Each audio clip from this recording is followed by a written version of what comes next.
Okay, सो आज हम अपनी क्लास शुरू कर रहे हैं डाउट्स के साथ। पहले फर्स्ट चैप्टर के डाउट्स लूँगा मैं, फिर सेकंड चैप्टर कंप्लीट करेंगे और फिर क्लास ख़त्म करेंगे, ठीक है। तो सबसे पहले बताइए कि आपको क्या डाउट्स है पहले चैप्टर के अंदर, क्वेश्चन नंबर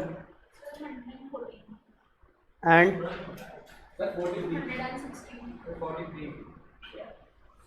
और जो बच्चे लाइव लेक्चर ले रहे हैं वो भी अपने डाउट्स पूछ सकते हैं। 119 तो क्वेश्चन नहीं है शायद, 124 तक है क्या? अब 117 तक ही है क्वेश्चन तो।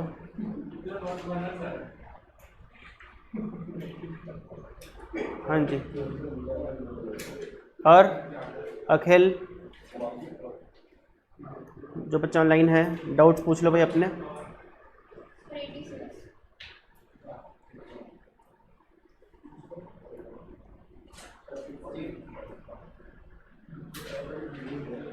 बस, और कोई डाउट? चलो पढ़ लो भाई, पढ़ लो। 114 देखो, क्वेश्चन 114 जो है ये आप ऐसा समझिए कि इस चैप्टर का क्वेश्चन नहीं है, ये नॉर्मली लॉजिक बेस्ड क्वेश्चन है। A sample study of the people of an area revealed that total number women are 40%। तो अगर एक एरिया में 100 लोग हैं तो उसमें से 40 तो वुमेन हो गई, बाकी के 60 क्या हो गए? मेन। ये हो गया वुमेन, ये हो गया मेन।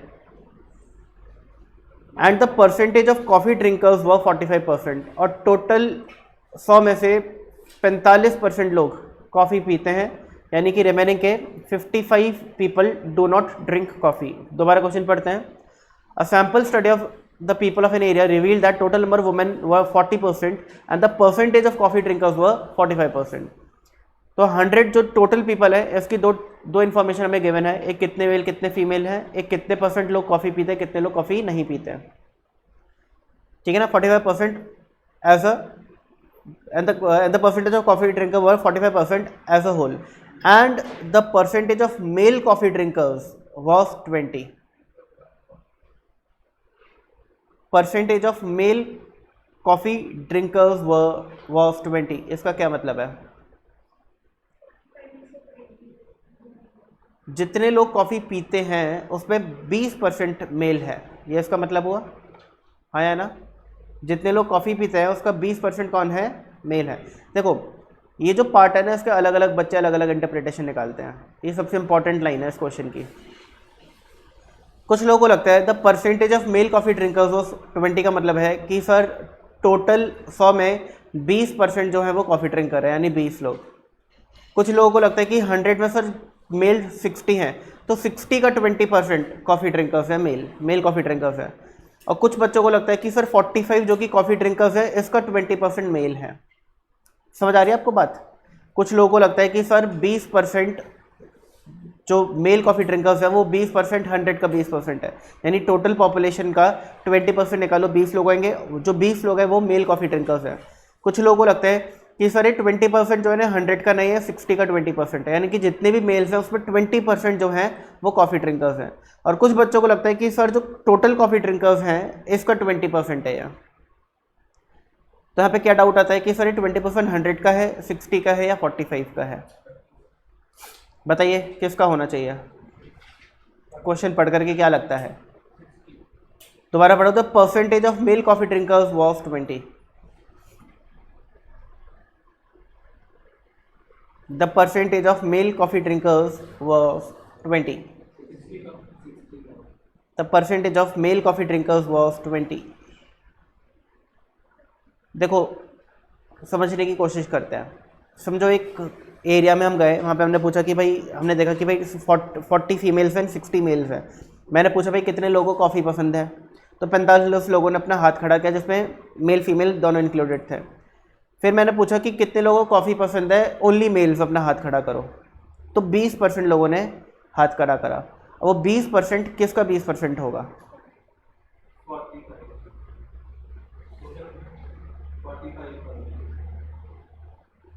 वो 45 का। देखो जिन लोगों ने किन लोगों को कॉफ़ी पसंद है हाथ खड़ा किया था, उन्हीं में से तो 20% होंगे जो मेल होंगे।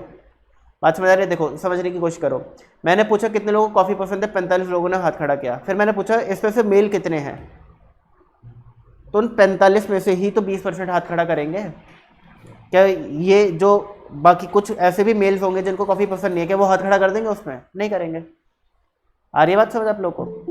यानी वो कॉफ़ी ड्रिंकर भी है एंड वो मेल भी है, इसका परसेंटेज 20 है, तो 45 का 20% होगा वो, जो कि कितना होता है 9। अगर टोटल 45 में से 9 मेल हैं तो 36 फीमेल हो गए। आ रही बात समझ? ठीक है ना। What was the percentage of female non coffee drinkers? अब सुनिए, फीमेल है कितनी? 40, और उसमें से कितनी कॉफ़ी ड्रिंक करती हैं? 36।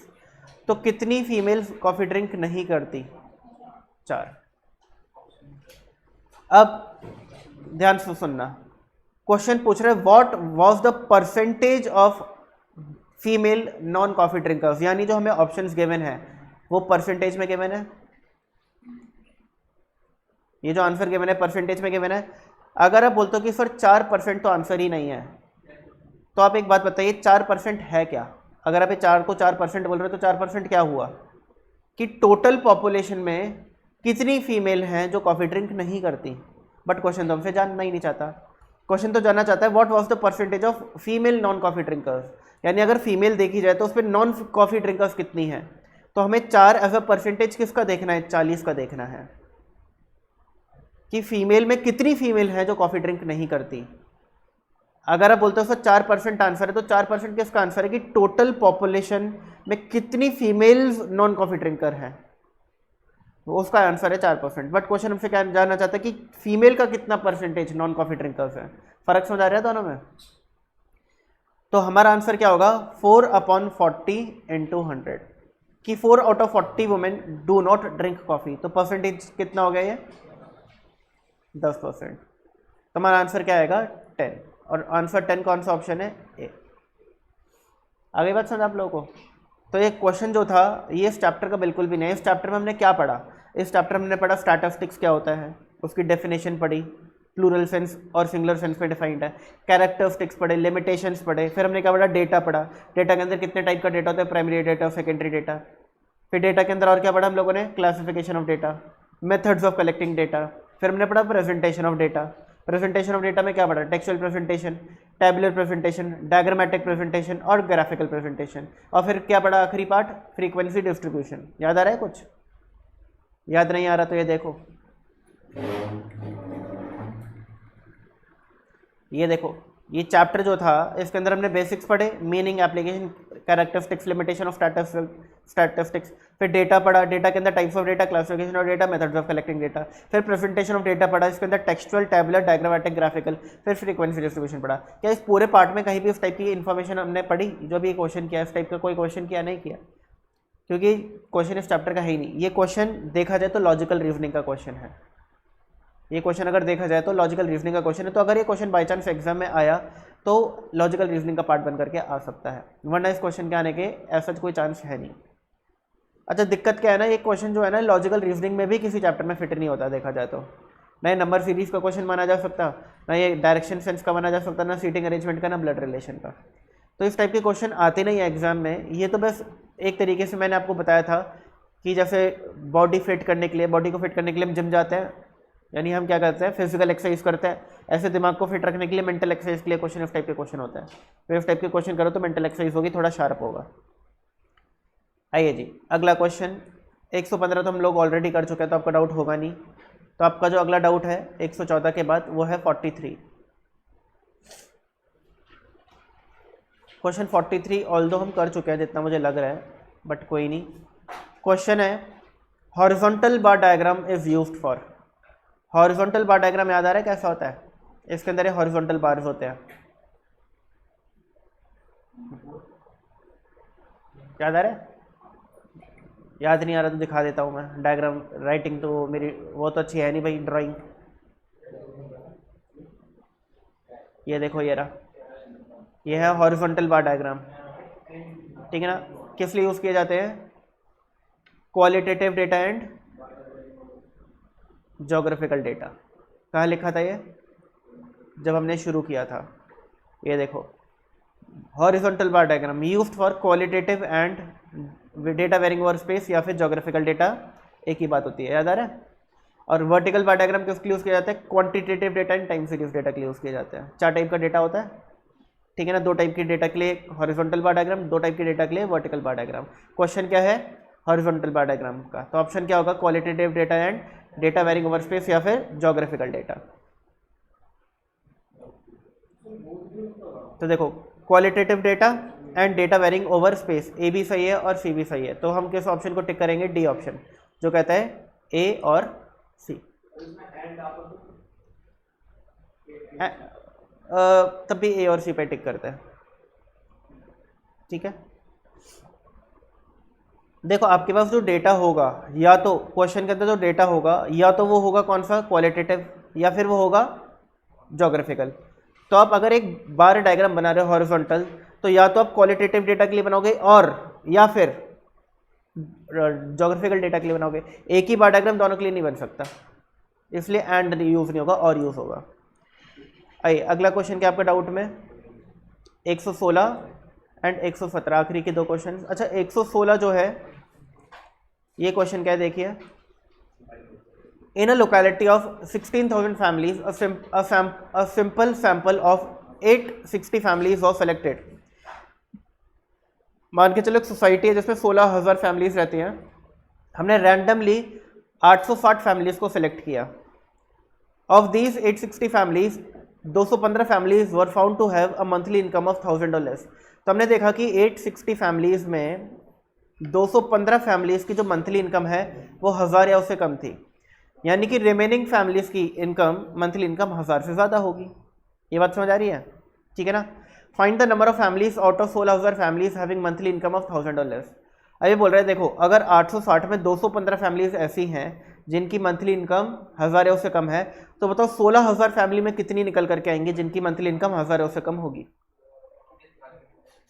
तो क्वेश्चन तो बहुत ईजी है। हम क्या बोलेंगे? हम बोलेंगे देखो अगर 215 860 का परसेंटेज निकाला जाए तो कितना परसेंट निकल करके आता है?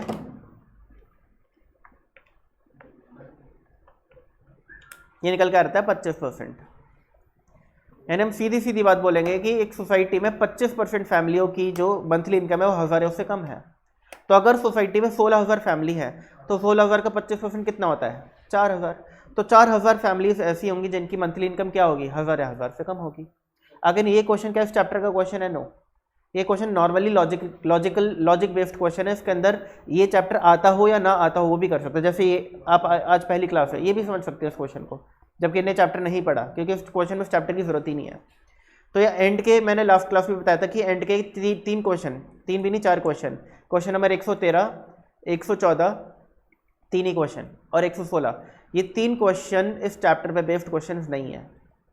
ये क्वेश्चन ऐसे क्वेश्चन है जो अगर आपको चैप्टर ना भी आता हो तब भी कर सकते हो, इसमें चैप्टर की कोई रिक्वायरमेंट नहीं है। बट बाकी क्वेश्चन आप तभी कर सकते हो जब आपको चैप्टर आता हो। फॉर एग्जांपल क्वेश्चन नंबर 115 ये आप तभी कर पाओगे जब आपको चैप्टर आता है। इसके अंदर ये वाला कॉन्सेप्ट यूज हुआ था, डिग्री वाला, याद आ रहा है? ठीक है, अगला डाउट क्या आप लोगों का? 86 एंड देन 60। अच्छा 117 नहीं होगा। 117 क्वेश्चन बहुत ईजी है, ये मैं करा चुका हूँ वैसे तो, क्योंकि मैंने इस पर मार्किंग्स कर रखी है, दोबारा करा देता हूँ। मुझे बताइए कि आपके पास ये जो सीरीज़ गिवन है ये इंडिविजुअल सीरीज़ है, डिस्क्रीट सीरीज़ है, कॉन्टिन्यूस सीरीज़ है? जल्दी बताओ, ये सीरीज़ कौन सी सीरीज़ है? इंडिविजुअल, डिस्क्रीट या कॉन्टिन्यूस? देखो क्लास इंटरवल कॉन्टिन्यूस सीरीज में होता है, क्लास इंटरवल कॉन्टिन्यूस सीरीज में होते थे, कॉन्टिन्यूस सीरीज है। इसमें फ्रीक्वेंसी नहीं गिवन ऑल दो, बट क्लास इंटरवल्स गिवन है, लिखा भी है। The class interval of frequency distribution are this. Class interval given है। क्लास इंटरवल किस में होते हैं? कॉन्टिन्यूस सीरीज में होता है। डिस्क्रीट सीरीज में तो क्लास इंटरवल होता ही नहीं है, उसके अंदर तो सीधा एक्स और उसकी फ्रीक्वेंसी, एक्स और उसकी फ्रीक्वेंसी होती है। अब आप दूसरा सवाल मेरा, अगर एक कॉन्टिन्यूस सीरीज है तो कॉन्टिन्यूस सीरीज 2 टाइप की होती है, इंक्लूसिव एक्सक्लूसिव। ये कौन सी वाली है बताइए? इंक्लूसिव,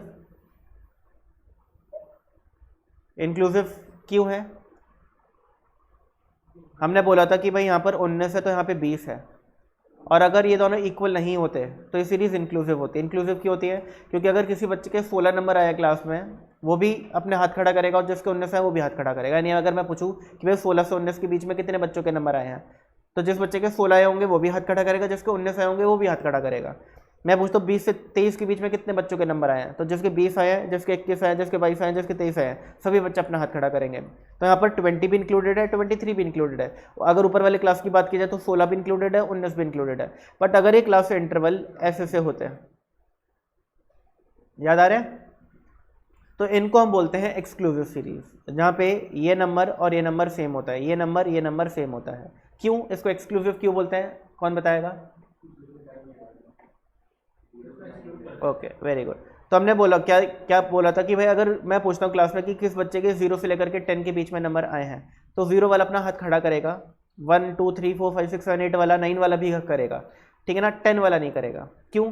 क्योंकि 10 वाले को मैं क्या बोलता हूँ कि भाई जब मैं 10 to 20 पूछूंगा तब तू अपना हाथ खड़ा करियो। फिर जब मैं पूछूंगा कि भाई 10 से 20 के बीच में कितने बच्चों के नंबर है, तो 10 वाला अपने हाथ यहाँ पे खड़ा करेगा, यहाँ पे खड़ा नहीं करेगा। 10 वाला यहाँ पे करेगा, 11 12 13 14 15 16 17 18 19 वाला भी करेगा। 20 वाला यहाँ पे हाथ खड़ा करेगा क्या? नहीं। 20 वाले को कब हाथ खड़ा करने को बोलूंगा? जब भाई तुझसे मैं पूछो 20 से 30 के बीच में किसका है, तब तू हाथ खड़ा करियो। यानी कि हमने क्या देखा कि इस टाइप की जो सीरीज होती है एक्सक्लूसिव सीरीज, इसमें जो लोअर लिमिट्स होती हैं ये तो इंक्लूडेड होती है, बट अपर लिमिट्स इंक्लूडेड नहीं होती। यानी अगर हम क्लास इंटरवल 0 to 10 की बात करें तो 0 तो इंक्लूडेड है बट 10 नहीं है। जिसके 10 आ रहे हैं वो अगले क्लास इंटरवल में आएगा। तो 10 to 20 की बात करते हैं तो 10 वाला यहाँ पे इंक्लूडेड है बट 20 वाला अगले वाले में आएगा। यानी कि ये सारे नंबर्स क्या हैं? एक्सक्लूडेड है, इसलिए से एक्सक्लूसिव सीरीज बोलते हैं। अब बताइए ये इंक्लूसिव सीरीज एक्सक्लूसिव है? इंक्लूसिव है क्यों? क्योंकि यहाँ पे 19 है तो यहाँ पे 20 है, दोनों नंबर सेम नहीं है, ओवरलैपिंग सीरीज नहीं है।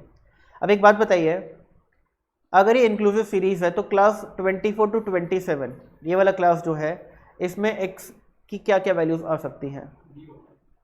बताइए, क्या 24 आएगा? आएगा। क्या 24 से कोई भी बड़ा नंबर आएगा? आएगा। यानी 24 और उससे बड़ा कोई भी नंबर एक्स के अंदर आएगा। क्या 27 आएगा? 27 आएगा? बोलो, आएगा। और 27 से कोई भी छोटा नंबर आएगा? आएगा। तो ये क्लासिफिकेशन है इसकी, यानी कि डी ऑप्शन। आ रही बात समझ? बट अगर ये क्वेश्चन मान के चलो कि ये सारी सीरीज जो है ये एक्सक्लूसिव होती, अब इसको मैं एक्सक्लूसिव बना देता हूँ। कैसे बनाता हूँ? इसको मैं 20 कर देता हूँ, इसको मैं 24 कर देता हूँ, 16 to 20, 20 to 24, 24 to 28 and 28 to 32। तो 4 4 का गैप आ गया हर एक में, ठीक है, हाँ 4 4 का गैप आ गया। अब अगर क्वेश्चन ये होता कि 24 to 28 ये जो क्लास इंटरवल है इसकी क्या करेक्ट क्लासिफिकेशन होगी, तो हम किस ऑप्शन को टिक करते हैं? तो हम बोलते कि भाई एक्स जो भी 24 या 24 से बड़ा है वो तो यहाँ पे इंक्लूड होगा, बट जो भी वैल्यू 28 से छोटी है वो इंक्लूड होगी, 28 इंक्लूड नहीं होगा। तो इसकी करेक्ट क्लासिफिकेशन क्या होती? ये होती। यानी इस सिचुएशन में अगर 27 है तो 24x जो है 24 या 24 से बड़ा हो सकता है और 27 से छोटा हो सकता है, बट 27 नहीं हो सकता। आ रही बात समझ आप लोग को? ठीक है, इजी क्वेश्चन था ये भी। 86 और 60,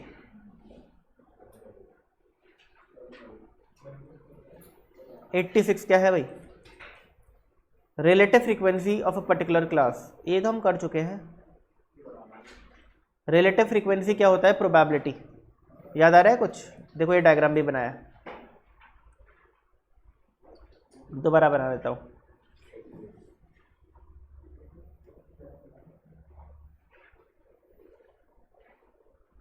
नंबर ऑफ स्टूडेंट, मान के चलते मैंने एक मैथमेटिक्स का टेस्ट लिया है जो 50 नंबर का, और मैंने देखा कि भाई 0 से 10 के बीच में 10 बच्चों के नंबर है, 10 to 20 के बीच में 15 बच्चों के नंबर है, 20 से 30 के बीच में 30 बच्चों के नंबर है, 30 से 40 के बीच में 20 बच्चों के नंबर है, 40 से 50 के बीच में 10 बच्चों के नंबर है।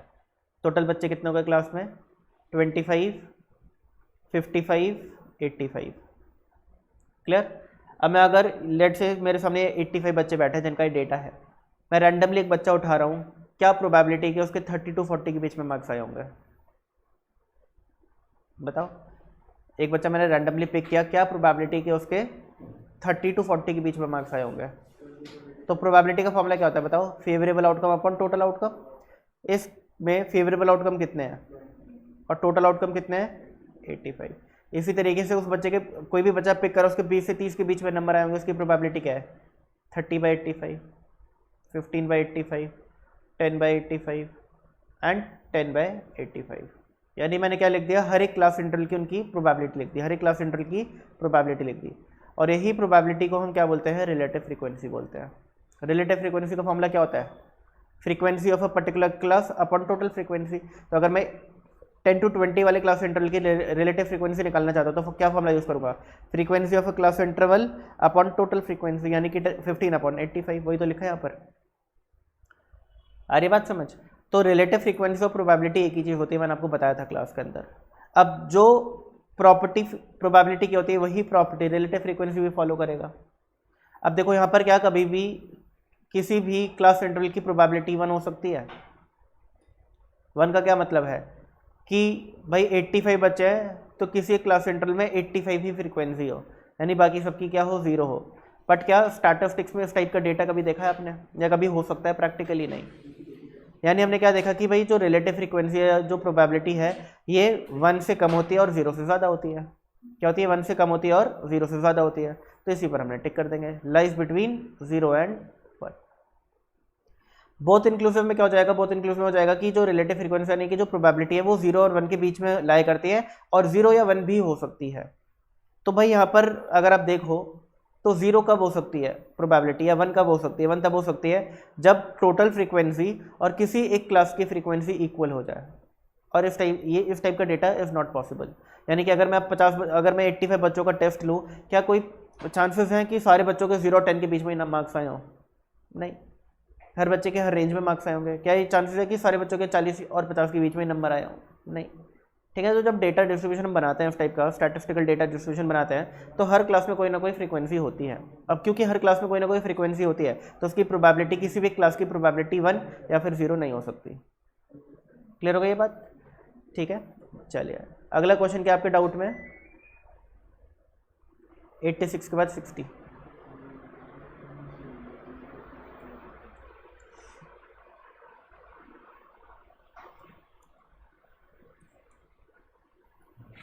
The lower class boundary is, lower class boundary, पहले तो बताओ लिमिट और बाउंड्री में क्या फर्क होता है?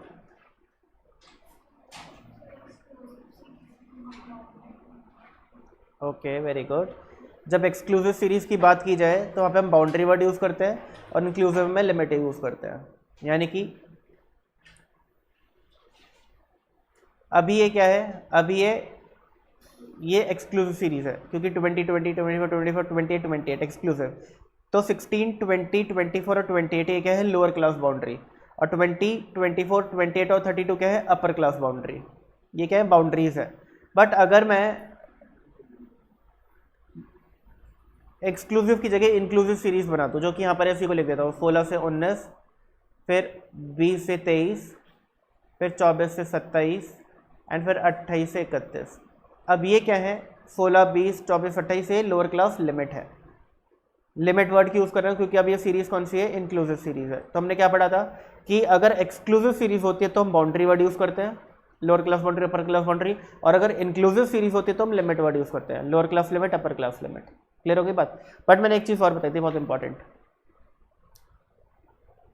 कौन याद दिलाएगा? मैंने बोला था कि एक्सक्लूसिव सीरीज में वर्ड यूज़ होता है बाउंड्री, बट लिमिट वर्ड भी यूज़ कर सकते हैं। यानी कि limit word inclusive exclusive series दोनों के लिए यूज़ किया जा सकता है, बट बाउंड्री वर्ड सिर्फ और सिर्फ एक्सक्लूसिव सीरीज के लिए ही यूज़ होता है। याद आ रहा है ये बात? याद आ रही है बातें? पढ़ाया हम लोगों ने लास्ट क्लास में, उसे लास्ट क्लास में, ठीक है ना? चलिए, बट जब क्वेश्चन बात करता है लिमिट और बाउंड्री की, ऑप्शंस के अंदर लिमिट भी हो बाउंड्री भी हो, तब हमें वहाँ पे ये सोचना पड़ता है कि लिमिट वर्ड इंक्लूसिव सीरीज के लिए यूज़ हुआ होगा और बाउंड्री वर्ड एक्सक्लूसिव सीरीज के लिए यूज़ हुआ होगा। तो lower class boundary is, lower class boundary क्या होती है? An upper limit to LCL, lower limit to LCL. बताइए जी, कोई भी क्लास इंटरवल है, इसकी लोअर लिमिट होती है लोअर क्लास बाउंड्री, या अपर लिमिट होती है लोअर क्लास बाउंड्री? क्या होती है? लोअर लिमिट होती है। Lower class boundary is lower limit to lower class limit. ठीक है जी। क्या अपर लिमिट होगी? नहीं, ये तो भाई कॉन्ट्राडिक्टरी हो गया। अपर लिमिट क्या होगा? Upper limit is associated with upper class boundary. A lower limit is associated with lower class boundary. तो LCB is lower limit of LCL. B option हो जाएगा. आज और कोई डाउट है? सर क्वेश्चन 15 एक बार दोबारा से बता दो. Question number 15. Yes sir. Sir 115. अच्छा 115.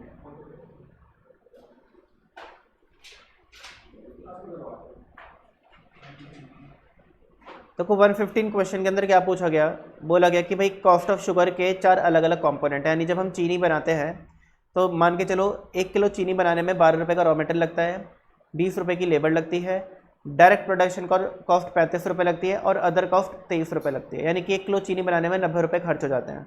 अब क्वेश्चन बोलते हैं कि जो ये चीनी के 4 कंपोनेंट है, इसमें जो लार्जेस्ट कंपोनेंट है और जो लोएस्ट कंपोनेंट है उनके बीच कितने डिग्री का फ़र्क है. तो पहले तो हम क्या करेंगे, हम लार्जेस्ट कंपोनेंट और लोएस्ट कंपोनेंट को हाईलाइट करते हैं कि भाई लार्जेस्ट कंपोनेंट है 35 और लोएस्ट कंपोनेंट है 12. ये सबसे ज़्यादा है और ये सबसे कम है. अब इनके बीच में कितने डिग्री का फ़र्क है हम जानना चाहते हैं. तो मैंने क्या बोला, मैंने बोला कि भाई देखो 2 तरीके से आंसर निकाल सकते हो. पहले तो देखो कि 12 90 का टोटल कॉस्ट कितनी है 90, 12 90 का कितना डिग्री होता है. तो हमने क्या किया 12/90 × 360 ये होता है 48 डिग्री. फिर हमने क्या 35 का निकाला, 35/90 × 360 होता है 140 डिग्री. 48 एंड 140 का डिफरेंस होता है 92 डिग्री. तो मेरा आंसर आ जाएगा 92 डिग्री. दूसरा मैंने आपको क्या बोला कि 12 और 35 का डिफरेंस ले लो. 12 और 35 का डिफरेंस होता है 23. 23 90 का कितना डिग्री है निकाल लो, तो आंसर आ जाएगा 92 डिग्री. तो इसका आंसर किसी भी तरीके से निकालो 92 डिग्री ही आता है. याद आ गया आपको पल्लवी? Yes sir. सर 113 भी.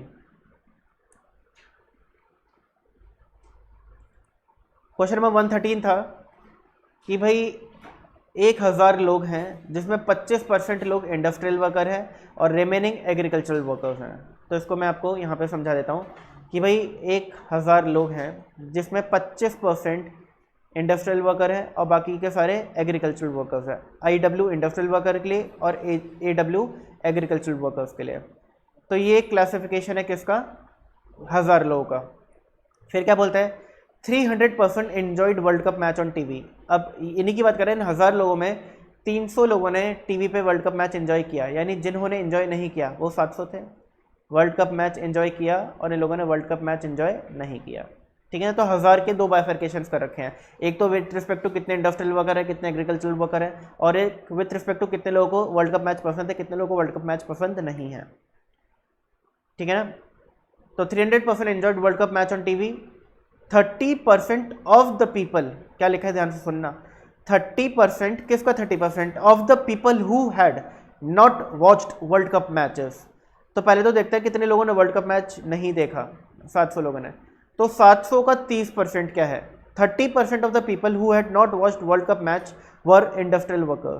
तो क्या बोल रहा है कि जितने लोगों ने वर्ल्ड कप मैच नहीं देखा इसका 30%, पहले तो 700 का 30% होता है 210. ये कौन है, ये इंडस्ट्रियल वर्कर्स है. ये कह रहा है 30% of the people who had not watched world cup match were industrial workers. अब ध्यान से सुनना, वर्ल्ड कप मैच 700 लोगों ने नहीं देखा जिसका 30% इंडस्ट्रियल वर्कर है. यानी कि रिमेनिंग 70% 490 कौन है, एग्रीकल्चरल वर्कर्स. ये बात समझ आ गई, क्लियर है. ओके. अब क्वेश्चन क्या जानना चाहता है, what is the number of agricultural worker who had enjoyed world cup match on TV. तो बोल रहा है कि कितने एग्रीकल्चरल वर्कर्स ने वर्ल्ड कप मैच टीवी पर एंजॉय किया. कितने एग्रीकल्चरल वर्कर्स ने वर्ल्ड कप मैच टीवी पे एंजॉय किया. तो ध्यान से सुनना, एग्रीकल्चरल वर्कर्स कितने हैं 750 और 490 एग्रीकल्चरल वर्कर्स ने वर्ल्ड कप मैच एंजॉय नहीं किया. तो कितने एग्रीकल्चरल वर्कर्स ने वर्ल्ड कप मैच एंजॉय किया.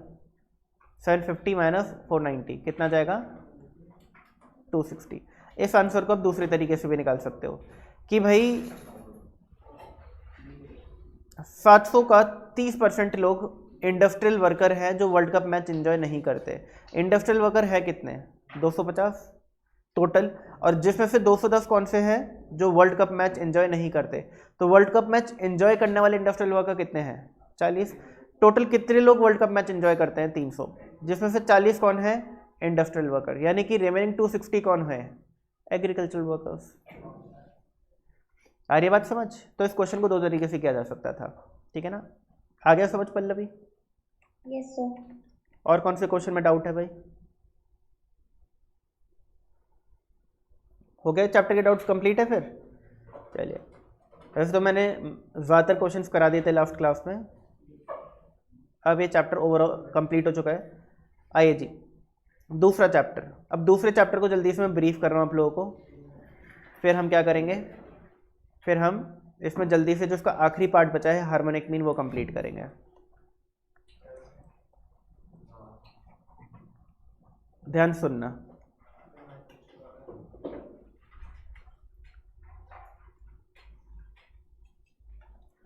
हम चैप्टर पढ़ रहे हैं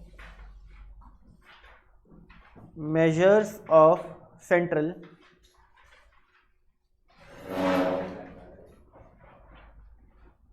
tendency.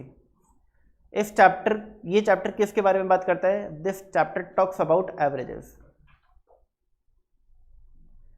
This chapter talks about averages. Averages कितने टाइप के होते हैं? 5 टाइप के होते हैं। एक होता है अरिथमेटिक मीन, एक होता है मीडियन जो अपने स्कूल लेवल पे पढ़े हैं, एक होता है मोड, एक होता है ज्योमेट्रिक मीन और आखिरी होता है हार्मोनिक मीन। ये 5 एवरेजेस होते हैं। हर एक एवरेज की फितरत है। फितरत यानी कि फितरत क्या होता है? टेंडेंसी। हर एवरेज की टेंडेंसी है, फितरत है कि ये कहीं ना कहीं बीच में घुसने की कोशिश करते हैं। जैसे कि अगर मैं आप लोगों का टेस्ट लूँ और उसका एवरेज निकालूँ, आपके जो आपने मार्क्स ऑब्टेन किए उसका एवरेज निकालूँ, तो जो एवरेज आएगा वो कहीं ना कहीं पूरे डेटा के बीच में घुसने की कोशिश करेगा। मैं एग्जांपल के तौर पे आपको समझाता हूँ। लेट से 10 बच्चों को टेस्ट लिया गया, आउट ऑफ 25 किसी के 8 है, किसी की 2 है, किसी की 23 है, किसी की 14 है, किसी के 15 है, किसी की 16 है, किसी के 18 है, किसी के 12 है, किसी के 10 है। कितने हो गए? 1 2 3 4 5 6 7 8 9, एक और लिख लेते हैं कोई 12, ठीक है ना? तो ये इतने इतने मार्क्स आए हैं आप बच्चों के आउट ऑफ 25, ठीक है ना? अब अगर मैं इन मार्क्स का अरिथमेटिक मीन निकालूं, क्या निकालूं? Arithmetic mean. तो जल्दी से बताइए क्या आएगा? क्या करूंगा? सारी ऑब्जर्वेशन को ऐड करूंगा। 8 + 2 + 23 + 14 + 15 + 16 + 18 + 12 + 10 + 12, 130/10, 13। तो इनका अरिथमेटिक मीन आएगा कितना? 13। अब मैं क्या कर रहा हूँ, इस डेटा को असेंडिंग ऑर्डर में लिख रहा हूँ, सबसे कम मार्क्स लेते हुए सबसे ज़्यादा मार्क्स। तो 2 लिख दिया, 8 लिख दिए, फिर 10, फिर 12 12 12, 12, फिर क्या आएगा भाई? 14 15 16 18 23, 14 15 16 18 23। देखो मैंने रैंडमली मार्क्स लिखे थे बिना कुछ सोचे समझे। अब अगर मैं इस एवरेज को देखूं कि भाई इस डेटा में कहाँ लाई करता है, तो इधर आएगा 12 और 14 के बीच में, बोलो हाँ। अब मुझे एक बात बताइए, ये जो येलो लाइन है इसके इस साइड कितनी ऑब्जर्वेशन है? 5, और इस साइड कितनी है? 5। यानी कहीं ना कहीं ये एवरेजेस बीच में घुसने की कोशिश कर रहे हैं। तो यही फितरत होती है इन सभी एवरेजेस की, सारे एवरेजेस बीच में घुसने की कोशिश करते हैं, ठीक है ना? कहीं ना कहीं बीच में घुसने की कोशिश करते हैं, इसलिए इन एवरेजेस को बोला जाता है मेजर्स ऑफ सेंट्रल टेंडेंसी, क्योंकि इनकी फितरत है to lie somewhere in the middle. इनकी फितरत है, इनकी टेंडेंसी है to lie somewhere in the middle, hence these are called measures of central tendency. याद आ रहा है? कुछ पढ़ा हुआ है हम लोगों ने? तो हम लोगों ने इसके अंदर अरिथमेटिक मीन पढ़ा था, बहुत ईजी था। अरिथमेटिक मीन का फॉर्मूला क्या होता है? जल्दी से याद दिलाओ। Arithmetic mean is equal to sum of all observation upon number of observation. हमने अभी यहाँ पर यही फॉर्मूला लगा करके इसका आंसर भी निकाला था। मीडियन का फॉर्मूला क्या होता है? मीडियन क्या होता है बताइए जी? Middle value. तो अगर आपके पास बहुत सारा डेटा है, इसमें जो भी मिडल वैल्यू होगी दैट इज मीडियन। अब अगर इस डेटा का मैं मीडियन निकालूं तो क्या होगा वो मीडियन बताइए? 13 ही होगा। क्यों? मैंने बोला था कि भाई अगर इवन नंबर ऑफ ऑब्जर्वेशन है तो आपको बीच की 2 वैल्यूज को ऐड करना है, अपॉन 2 करना है, आपका आंसर आ जाएगा। तो देखो इसके अंदर 1 2 3 1 2 3 4 5, तो बीच की 2 ऑब्जर्वेशन क्या है? 12 और 14। अगर मैं इनका अरिथमेटिक मीन निकालता हूँ तो मीडियन होता है। तो 12 और 14 का अरिथमेटिक मीन क्या होता है? 13। तो 13 मीडियन हो जाएगा यहाँ पर। तो यहाँ पे मीडियन भी सेम है और अरिथमेटिक मीन भी सेम है, मिडिल वैल्यू। अच्छा, अगर ये ऑब्जर्वेशन में एक हटा दूँ तो बताओ मीडियन क्या होगा? 12, क्योंकि 12 के इधर 4 ऑब्जर्वेशन और इधर 4 ऑब्जर्वेशन, ठीक है ना। तो अगर ऑड नंबर ऑफ ऑब्जर्वेशन है तो मिडिल ऑब्जर्वेशन इज मीडियन, अगर इवन नंबर ऑफ ऑब्जर्वेशन है तो मिडिल 2 ऑब्जर्वेशन का arithmetic mean is median. Mode क्या होता है? Observation which is repeated maximum number of times. तो इस डेटा का बताइए क्या होगा मोड? 12, क्योंकि 12 दो बार रिपीट हो रहा है, ठीक है ना। फिर ज्योमेट्रिक मीन, बताइए जी ज्योमेट्रिक मीन का फॉर्मूला याद है? क्लास में किया था हम लोगों ने, तीसरी क्लास इस चैप्टर की, याद आ रहा है कुछ? ज्योमेट्रिक मीन याद दिला देता हूँ। इस एग्जाम्पल का ज्योमेट्रिक मीन निकालना नहीं सिखा रहा अभी आप लोग, चलो सिखा देता हूँ। निकाल नहीं पाओगे कैलकुलेटर पे, टाइम लगेगा। बेसिकली क्या करना है, जितनी भी ऑब्जर्वेशन है सबको मल्टीप्लाई करना है। 2 multiply by 8 multiply by 10 multiply by 12 multiply by 12 multiply by 14 multiply by 15 multiply by 16 multiply by 18 multiply by 23। Multiply कर दिया सबको, to the power 1 upon number of observation. इस तरीके से निकलता है ज्योमेट्रिक मीन। तो आइए जी, 2 multiply 8 multiply 10 multiply 12 multiply 12 multiply 14 multiply 15 multiply 16 multiply 18 multiply by 23। Answer आ रहा है 3204956160।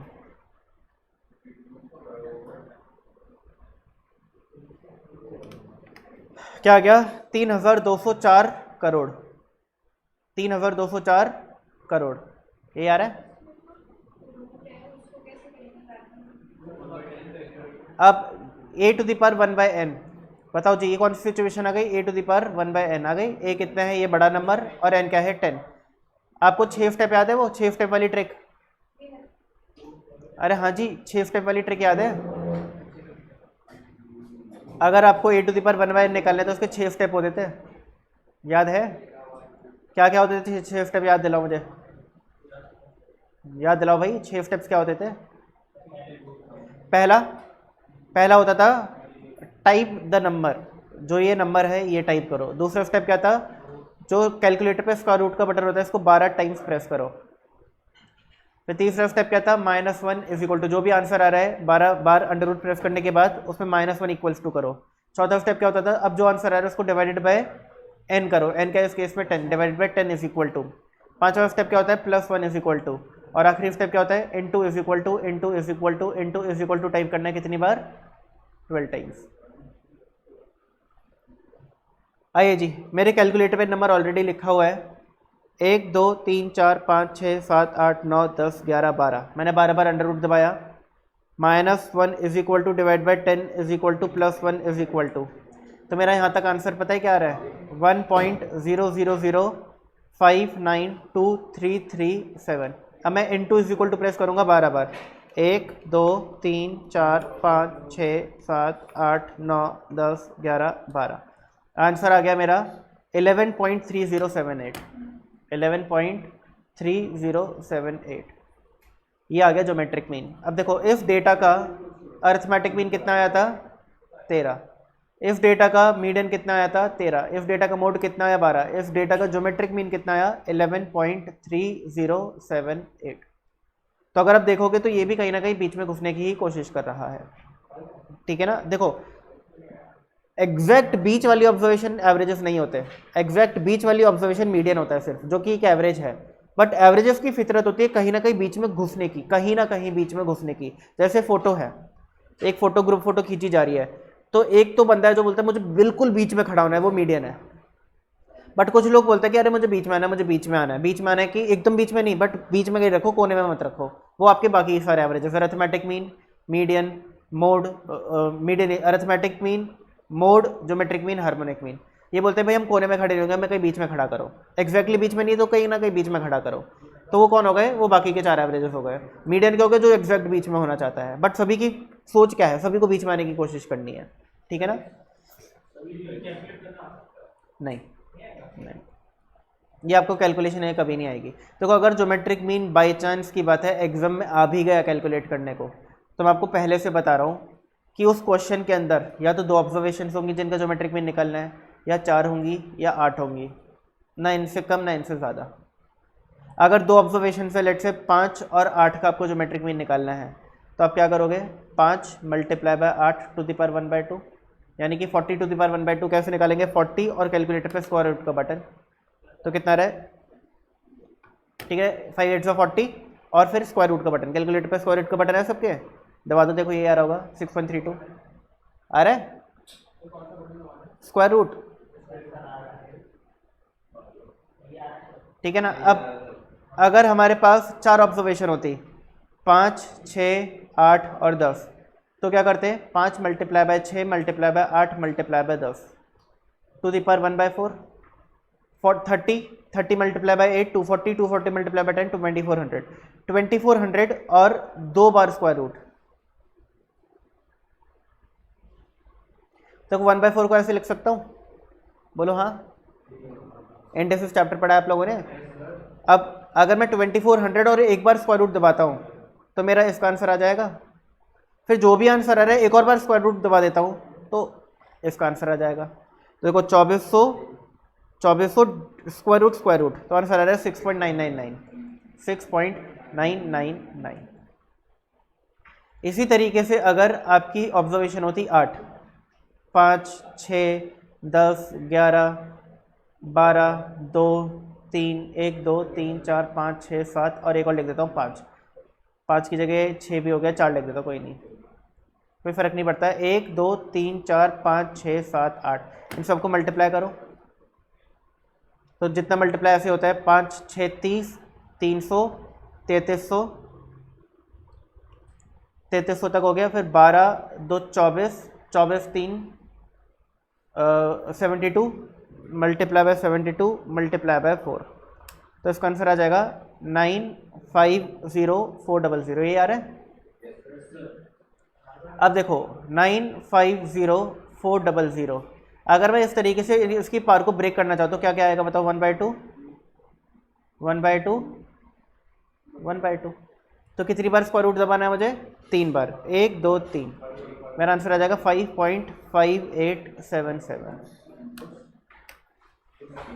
आ रही बात समझ। देखो आप कैसे चेक कर सकते हो कि आपका आंसर सही हो सकता है, देखो अगर आपका आंसर ये 5 से कम या 8 से ज़्यादा आता तो क्या आंसर सही होता, एवरेज की क्या फितरत है बीच में घुसने की, अगर 5 से कम आ रहा है या 8 से ज़्यादा आ रहा है यानी वो बीच में नहीं घुस रहा, यानी वो एवरेज ही नहीं है, यानी आपने अगर आंसर निकाला है और वो 5 से कम या 8 से ज़्यादा आ रहा है इस केस में तो गलत आंसर है। इस केस में देखो सबसे छोटी ऑब्जर्वेशन है 5, सबसे बड़ी है 10, यानी कि जो आंसर आना चाहिए वो 5 और 10 के बीच में ही आना चाहिए, 5 से कम या 10 से ज़्यादा आ रहा है, गलत है। यहाँ पे सबसे छोटी ऑब्जर्वेशन है 2, सबसे बड़ी है 12, तो आंसर 2 और 12 के बीच में आना चाहिए, 2 से कम या 12 से ज़्यादा आ रहा है यानी कि गलत आ रहा है। आ रही बात समझ आप लोगों को क्या,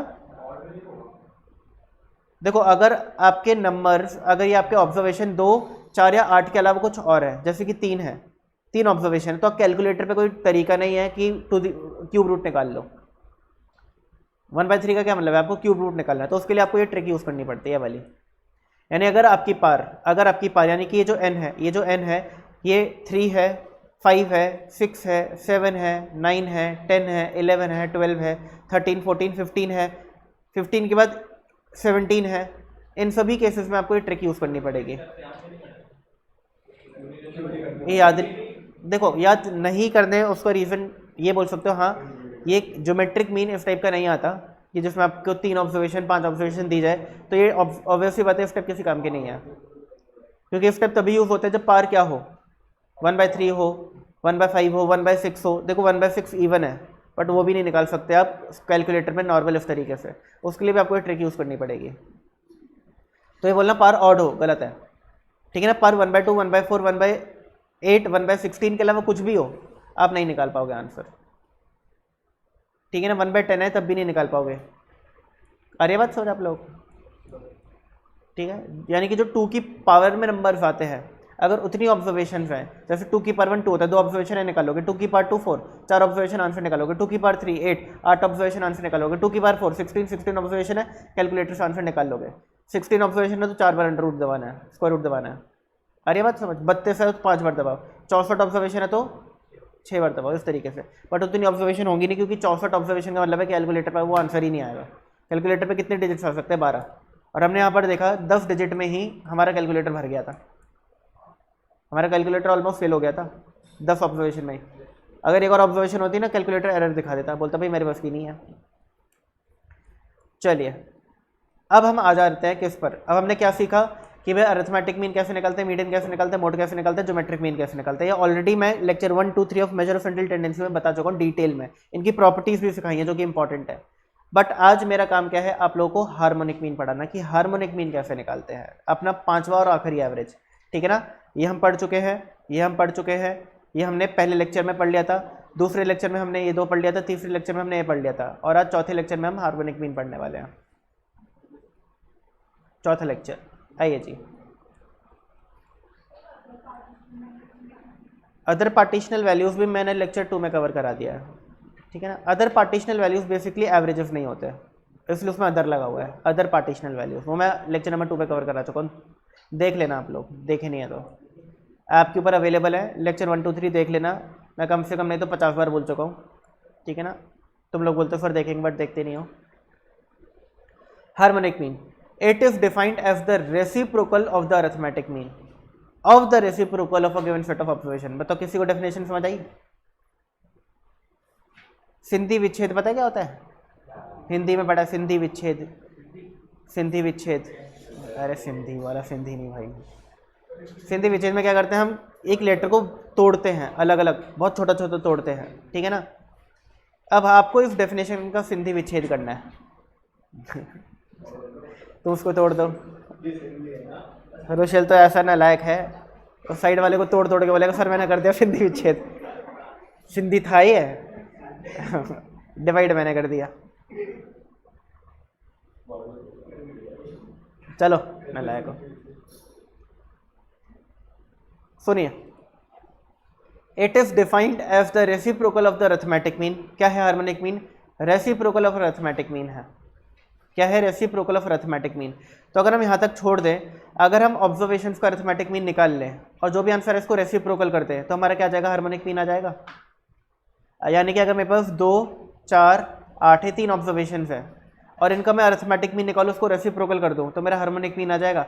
बट अगर यहाँ तक पढ़े डेफिनेशन तो, बट इसने आगे क्या लिखा है? अरिथमेटिक मीन ऑफ, किसका अरिथमेटिक मीन निकालना है? Reciprocal of given set of observations का। यानी कि जो ऑब्जर्वेशंस हैं इनको रेसिप्रोकल करो, उनका अरिथमेटिक मीन निकालो और फिर उस अरिथमेटिक मीन का रेसिप्रोकल करो, वो होता है हार्मोनिक मीन। समझ आया? दोबारा समझाऊं? हार्मोनिक मीन बोलता है कि मैं क्या हूं? मैं हूं reciprocal of arithmetic mean. Arithmetic mean किसका? ऑब्जर्वेशंस के रेसिप्रोकल का। दोबारा बताओ। हार्मोनिक मीन बोलता है मैं हूं अरिथमेटिक मीन का रेसिप्रोकल। अरिथमेटिक मीन किसका? अरिथमेटिक मीन ऑब्जर्वेशंस के रेसिप्रोकल का अरिथमेटिक मीन। यानी ऑब्जर्वेशन का रेसिप्रोकल किया, उसका अरिथमेटिक मीन निकाला, उस अरिथमेटिक मीन का रेसिप्रोकल किया, आपका हार्मोनिक मीन आ गया। आ रही बात समझ? दोबारा बताऊं। ऑब्जर्वेशंस ली, ऑब्जर्वेशंस का रेसिप्रोकल किया, अरिथमेटिक मीन निकाला, फिर उस अरिथमेटिक मीन का रेसिप्रोकल कर दिया, हार्मोनिक मीन आ गया। यानी कि अगर मेरे पास ऑब्जर्वेशन है 2, 4, 8 तो पहला स्टेप क्या है? जल्दी बताइए। इनको रेसिप्रोकल करना। दूसरा स्टेप क्या है बताइए? इनका अरिथमेटिक मीन निकालना। तो मैं अरिथमेटिक मीन कैसे निकालता हूँ? Sum of observation upon number of observation. आइए जी, 1 divided by 2 is equal to m plus 1 divide by 4 is equal to m plus 1 divide by 8 is equal to m plus, तो MRC divided by 3 is equal to,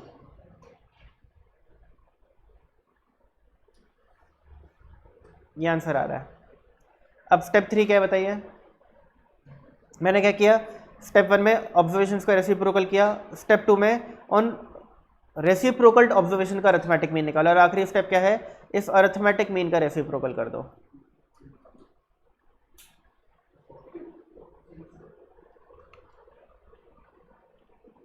one divide by 0.2916666, answer आ गया 3.42। ये है मेरा harmonic mean. आप बोलोगे sir ये तो बहुत मुश्किल है, तो मैं बोलूँगा इसका फॉर्मूला इजी सा। फॉर्मूला क्या है देखो, harmonic mean is equal to n upon 1 upon x1 plus 1 upon x2 plus 1 upon x3। आइए जी फॉर्मूले में वैल्यू पुट करते हैं। क्या वैल्यू थी? 248। तो n क्या होता है? Number of observation. 1 अपॉन पहली ऑब्जर्वेशन है 2, प्लस 1 अपॉन दूसरी ऑब्जर्वेशन है 4 और फिर 1/8। ये आंसर आपका 3.42 आएगा। ठीक है, देखो ये रहा formula, n upon 1/x1 plus 1/x2 plus 1/x3 up to 1/xn। आइए जी करके देखते हैं। मेमोरी का यूज़ करना आता है कैलकुलेटर में या भूल गए? अगर भूल गए तो याद दिला रहा हूँ। 1/2 इज इक्वल टू, क्या आंसर आ रहा है कैलकुलेटर पे? 0.5। m प्लस दबा दो। फिर 1/4 इज इक्वल टू 0.25 आ रहा है, m प्लस दबा दो। फिर 1/8 इज इक्वल टू 0.125 आ रहा है, m प्लस दबा दो। यानी कि ध्यान सुनना, ये वाला आंसर, ये वाला आंसर और ये वाला आंसर आपने निकाला और मेमोरी में पहुंचा दिया। कैलकुलेटर की मेमोरी को सिर्फ एक काम आता है, बताओ क्या? ऐड करना। जैसे हमारी मेमोरी को तो सारे काम आते हैं, ऐड, मल्टीप्लाई, डिवाइड, सब्ट्रैक्ट, सोचना, इमेजिन करना, किसी को पीटना, किसी को हंसाना, सारे काम आता है हमारी मेमोरी को। बट कैलकुलेटर की मेमोरी को एक ही काम आता है, ऐड करना, और कुछ नहीं आता। तो मेमोरी में जो 3 नंबर्स गए हैं, क्या क्या गए? 0.5, 0.25 और 0.125। मेमोरी ने क्या किया? इन तीनों को ऐड कर दिया। इन तीनों का टोटल ही तो चाहिए था मुझे। तो अगर मैं MRC प्रेस करूंगा तो क्या करेगा? तीनों नंबर्स को ऐड करके उसका रिजल्ट दिखा देगा। दबा MRC क्या आ रहा है? 0.875 आ रहा है। और बताओ 0.5 प्लस 0.25, 0.75 प्लस 0.125, 0.875 ही तो होता है। अब मुझे क्या करना है? 3 को डिवाइड करना है किससे? 0.875 से। तो मैं क्या करूँगा? सुनो, 3 divided by MRC is equal to,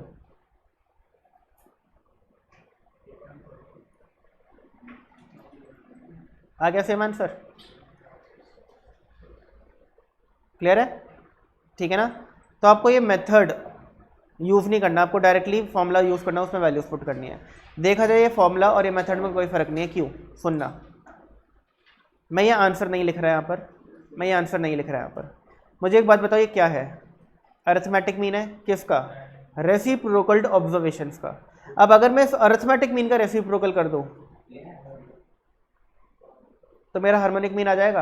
अब मुझे बताइए, ये और जो नीचे लिखा है ये, इसमें कोई फ़र्क है क्या? सेम ही तो है। आ रही बात समझ? दोनों सेम ही है, ठीक है ना? तो ये है हार्मोनिक मीन। आ गई बात समझ? हाँ जी, बात समझ आ गई? तो हार्मोनिक मीन ऐसे निकालते हैं, या फिर दूसरा तरीका है ऐसे निकाल लो।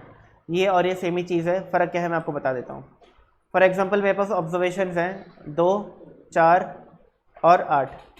तो मैंने आपको क्या बोला कि भाई एक काम करो, हार्मोनिक मीन का फॉर्मूला लगाओ, 3/1 फर्स्ट ऑब्जर्वेशन, 1 सेकंड ऑब्जर्वेशन और 1 ऑब्जर्वेशन। आंसर निकाल लो। ये क्या बोल रहे हैं कि भाई काम करो, आप सम निकाल लो। किसका? 1/x का। अगर x ये है तो बताओ 1/x क्या होगा? 1/2, 1/4 और 1/8। तो सम ऑफ 1/x क्या होगा? इन तीनों का सम। अच्छा, इन तीनों का सम और ये बात तो एक ही है। ये भी क्या हो रहा है? इन तीनों का सम ही तो हो रहा है। और ये भी क्या हो रहा है? इन तीनों का सम ही हो रहा है। तो अगर मैं इसको ऐसे लिखूं या मैं इसको ऐसे लिखूं, बात एक ही होती है। और न्यूमरेटर तो दोनों का सेम है, n और n। क्लियर हो गई बात? बोलो हाँ, क्लियर है?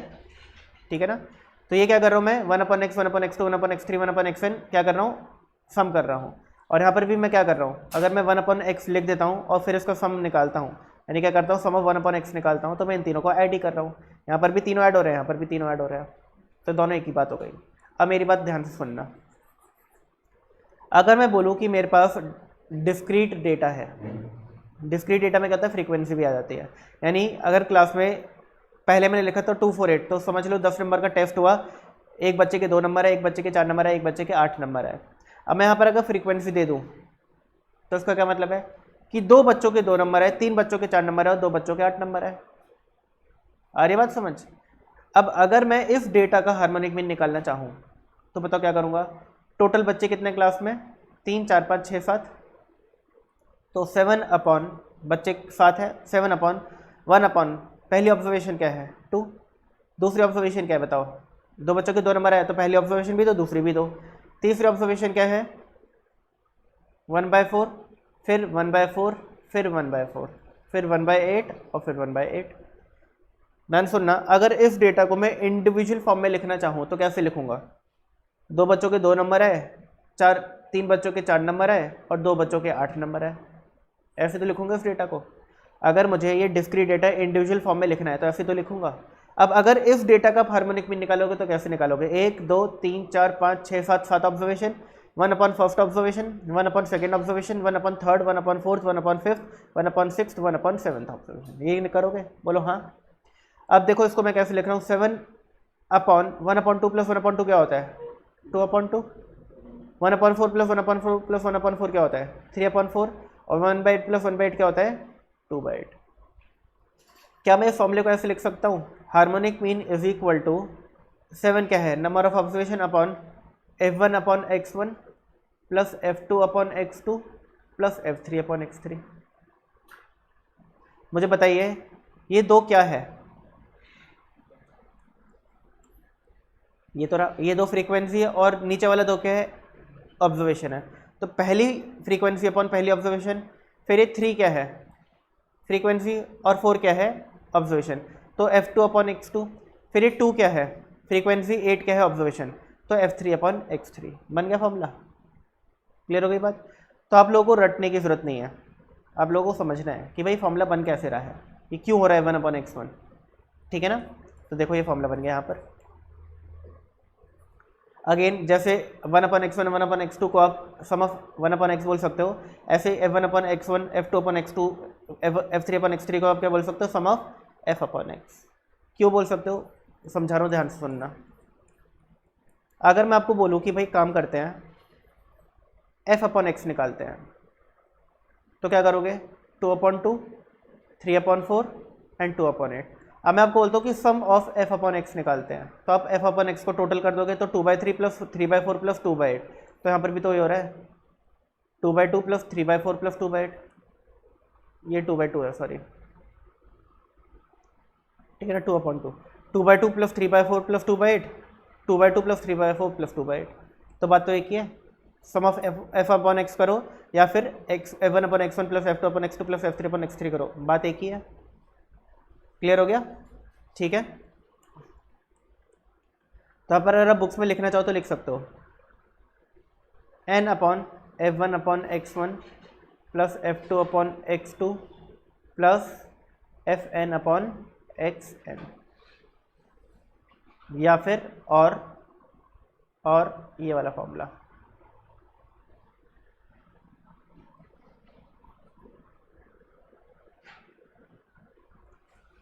जैसे ऊपर था वैसे ही नीचे है। हाँ जी, क्लियर है आपको बातें? ठीक है। तो हम क्या करते हैं, हम एक काम करते हैं छोटा सा, मैं अपने सामने लिखता हूँ 5 ऑब्जर्वेशंस, ठीक है ना? वो 5 ऑब्जर्वेशन है 10, 5 नहीं लिख रहा, 4 लिखता हूँ, 10 14 16 और 24। अब इन 4 ऑब्जर्वेशन का मैं अरिथमेटिक मीन निकाल के दिखाऊंगा आप लोगों को, मीडियन निकाल के दिखाऊंगा,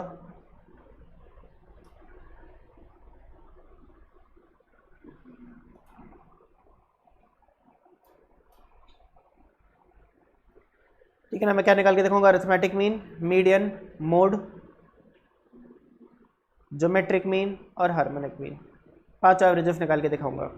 तो अरिथमेटिक मीन कैसे निकलेगा? 10 plus 14 plus 14 plus 16 upon 4, 10 plus 14 plus 14 plus 16 upon 4, answer आएगा 13.5। फिर मैं निकालूंगा मीडियन, क्योंकि इवन नंबर ऑफ ऑब्जर्वेशन है तो बीच की 2 ऑब्जर्वेशन का अरिथमेटिक मीन, तो 14 प्लस 14 अपॉन 2 यानी कि 14। मोड क्या होगा? Observation which is repeated maximum number of times यानी कि 14। ज्योमेट्रिक मीन क्या होगा? 10 multiply by 14 multiply by 14 multiply by 16 to the power 1/4, 10 multiply 14 multiply 14 multiply by 16 square root 13.30। Harmonic mean क्या होगा?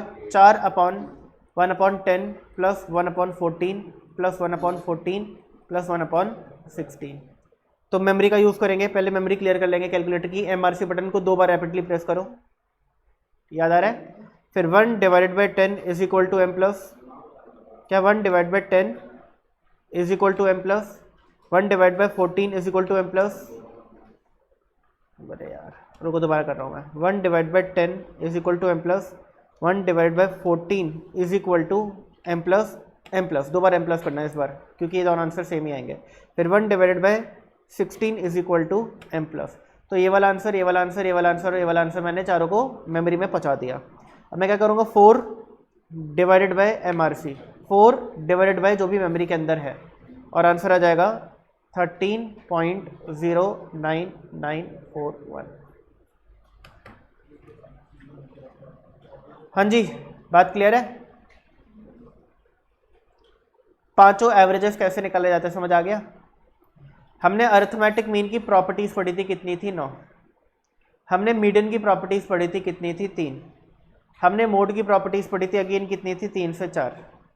हमने ज्योमेट्रिक मीन की प्रॉपर्टी पढ़ी थी 7, और अब हम पढ़ने वाले हैं हार्मोनिक मीन की प्रॉपर्टीज। और मैंने आपको बोला था कि एग्जाम में जो क्वेश्चंस हैं वो प्रॉपर्टी से ही आते हैं।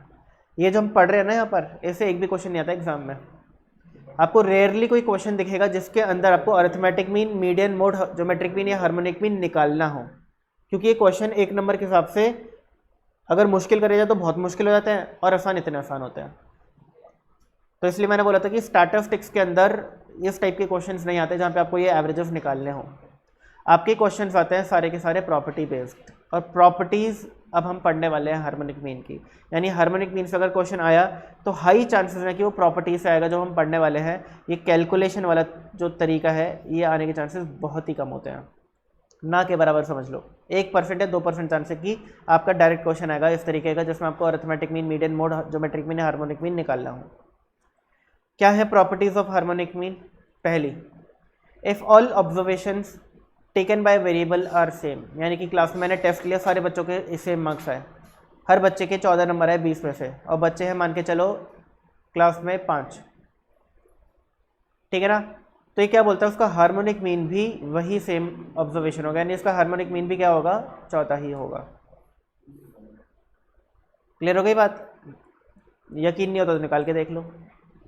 5 ऑब्जर्वेशन है, 1/1, 1/2, 1/3, 1/4, 1/5 ऑब्जर्वेशन। 5/14, तो 5 मल्टीप्लाई बाय 14/5, ये ऊपर जाएगा, रेसिप्रोकल हो जाएगा, 5 और 5 घट गया, आंसर आ गया 14। क्लियर है? तो if all observations are same से K, then their harmonic mean is also same, that is K. अगर सारे ऑब्जर्वेशन के हैं तो उसका हार्मोनिक मीन भी के होगा, सारे ऑब्जर्वेशन 14 है तो उसका हार्मोनिक मीन भी 14 होगा। दूसरी, if any one of the observation is 0 तो harmonic mean is not defined. अगर मैं कोई एक ऑब्जर्वेशन यहाँ पे 0 ले लेता, 0, तो हार्मोनिक मीन क्या हो जाता? Not defined. बताओ क्यों? क्योंकि anything divided by 0 is not defined. याद आ रहा है? अगर हम किसी भी नंबर को 0 से डिफाइन करें तो आंसर क्या आता है? Not defined. तो अगर ये नॉट डिफाइंड हो गया तो उसका आंसर भी नॉट डिफाइंड हो गया। क्लियर हो गई बात? ठीक है। अगला, the harmonic mean has the least value when compare to geometric mean and arithmetic mean. क्या बोल रहा है कि अगर हम arithmetic mean, geometric mean, harmonic mean, इन 3 एवरेजेस को कंपेयर करें जिसमें मीन आता है, कौन सी 3 एवरेज जिसमें मीन आता है? Arithmetic mean, geometric mean, harmonic mean. तो हार्मोनिक मीन की सबसे कम वैल्यू होती है, और इसका प्रूफ देखो ये रहा। आजा प्रूफ, कहाँ मर गया? अगले पेज पर है, अच्छा ये रहा, सॉरी। देखो जी, अरिथमेटिक मीन, अरे ये रहा, अरिथमेटिक मीन कितना आया था, ज्योमेट्रिक मीन कितना आया था, हार्मोनिक मीन कितना आया था। ठीक है जी, ये हमेशा होगा। आप कोई भी ऑब्जर्वेशन लो अपनी मर्जी की, कोई भी, बस याद रखना कोई ऑब्जर्वेशन 0 ना हो और हर ऑब्जर्वेशन डिफरेंट हो, या एटलीस्ट एक ऑब्जर्वेशन डिफरेंट हो। क्योंकि अगर सारी ऑब्जर्वेशन सेम हो गई, लेके चलते हैं 5 बच्चों ने टेस्ट दिया, 5 के, या 4 बच्चों ने टेस्ट दिया, 4 बच्चों के 5 नंबर है। अब इस डेटा का अगर मैं अरिथमेटिक मीन निकालूंगा तो क्या आएगा?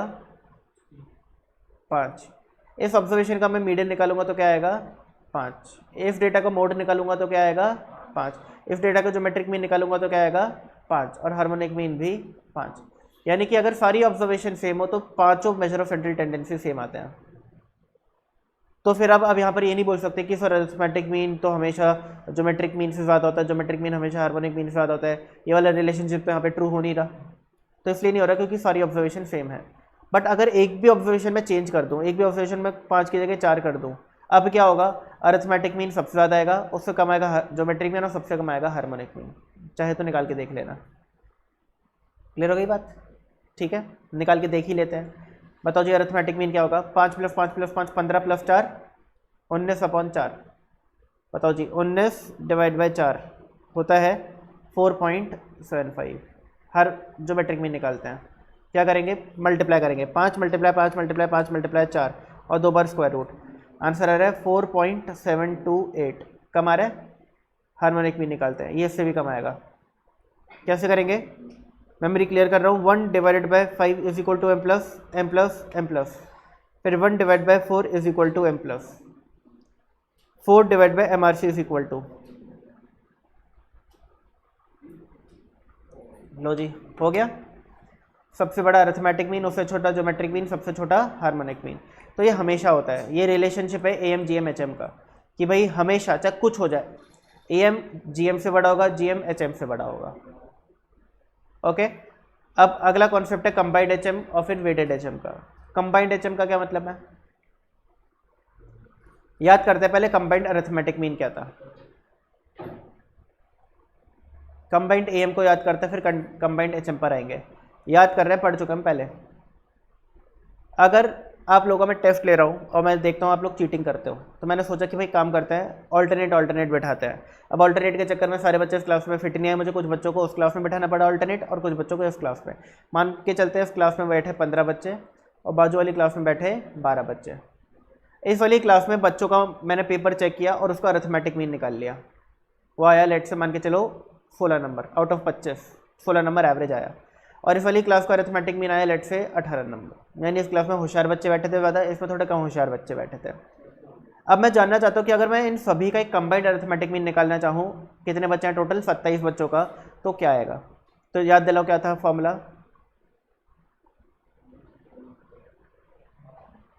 क्या था बताइए? n1 × x1 bar plus n2 × x2 bar upon n1 plus n2। मैं क्या करता था? 15 और 16 को मल्टीप्लाई किया, प्लस 12 और 18 को मल्टीप्लाई किया, अपॉन 15 + 12। कितना आंसर आ रहा है? 240 प्लस 216, 456 अपॉन 27, 16.8।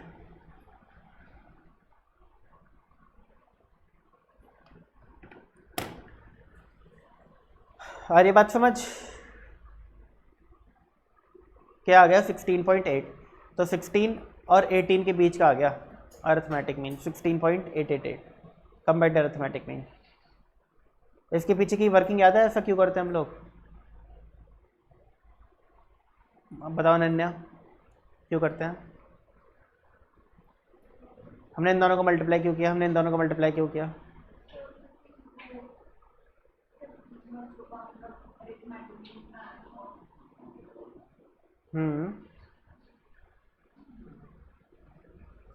ये फॉर्मूला होता है अरिथमेटिक मीन का। तो मैंने क्या बोला कि अगर मैं क्रॉस मल्टीप्लाई करूं तो समेशन x किससे मल्टीप्लाई होगा? 1 से, और अरिथमेटिक मीन किससे मल्टीप्लाई होगा? n से। तो मैं क्या बोल सकता हूं कि अगर मुझे अरिथमेटिक मीन पता नहीं पता क्लास में कितने बच्चे हैं, तो इन दोनों को मल्टीप्लाई करके मैं क्या निकाल सकता हूं कि इन बच्चों का टोटल मार्क्स कितने आए होंगे। तो मैंने देखा कि 15 और 16 को मल्टीप्लाई करके 240 आ रहा था, यानी कि इस क्लास में जो बच्चे बैठे हैं इन सबका टोटल स्कोर 240 है। और 12 और 18 को मल्टीप्लाई करके 216 रहता है, यानी बाजू वाली क्लास के बच्चों का टोटल स्कोर 216 है। तो सभी बच्चों का 27 बच्चों का टोटल स्कोर कितना हो गया? 240 + 216। इन दोनों को ऐड किया, अपन क्या कर दिया मैंने? कितने बच्चे हैं ओवरऑल? 27 बच्चे हैं। तो वही चीज़ यहाँ पे की गई है।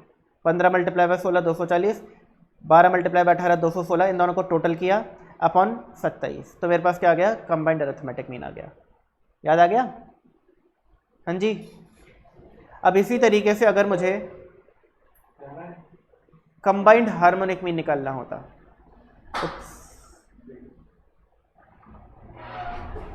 अब मैं आपको क्या बोल रहा हूँ कि अरिथमेटिक मीन नहीं है, ये हार्मोनिक मीन है, समझ लो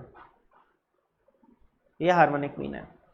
यानी मैंने क्या किया? मैंने इस क्लास में जितने भी बच्चे थे 15 बच्चे बैठे थे, उनके मार्क्स का हार्मोनिक मीन निकाला। कैसे निकाला? पहले सारे ऑब्जर्वेशंस को रेसिप्रोकल किया, फिर उसका अरिथमेटिक मीन निकाला, फिर अरिथमेटिक मीन को रेसिप्रोकल किया, फिर इसी तरीके से मैंने बाजू वाली क्लास के बच्चों का हार्मोनिक मीन निकाल लिया। मैं जानना चाहता हूँ कि कंबाइंड हार्मोनिक मीन क्या होगा,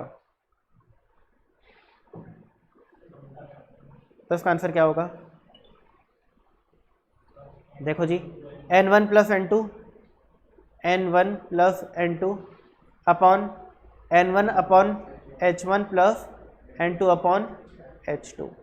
N1 कितने हैं? 15 बच्चे पहली क्लास में, दूसरी क्लास में है 12 बच्चे, upon N1 upon H1 15 upon 16 plus N2 upon H2 यानी कि 12 अपॉन 18। आंसर आ जाएगा। आइए जी करके देखें। मेमोरी क्लियर कर रहा हूँ कैलकुलेटर की। 15 divide by 16 is equal to M plus और 12 divide by 18 is equal to M plus. इन दोनों ऑब्जर्वेशन को मैंने मेमोरी में डाल दिया। फिर 27 divide by M R C is equal to, answer आ गया 16.83। ओके जी, आंसर आ गया 16.83। यानी हार्मोनिक मीन जो है इस क्लास का वो कितना है? 16.83 है, कंबाइंड हार्मोनिक मीन। क्लियर? अब इसी तरीके से वेटेड हार्मोनिक मीन की बात कर रहे हैं हम लोग। वेटेड हार्मोनिक मीन पढ़ने से पहले याद करो वेटेड अरिथमेटिक मीन क्या था। याद आ रहा है कुछ? क्या होता था वेटेड अरिथमेटिक मीन? याद है? एक बच्चे को हमें कॉलेज में एडमिशन दिलाना था, तुम लोगों ने लेक्चर ही नहीं देखा मुझे लगता है। लेक्चर 1, 2, 3 देख लो एमसीटी के, कब तक देख लोगे? फिर मुझे 1 महीना हो गया बोलते बोलते, 3 हफ्ते तो हो ही गए हैं।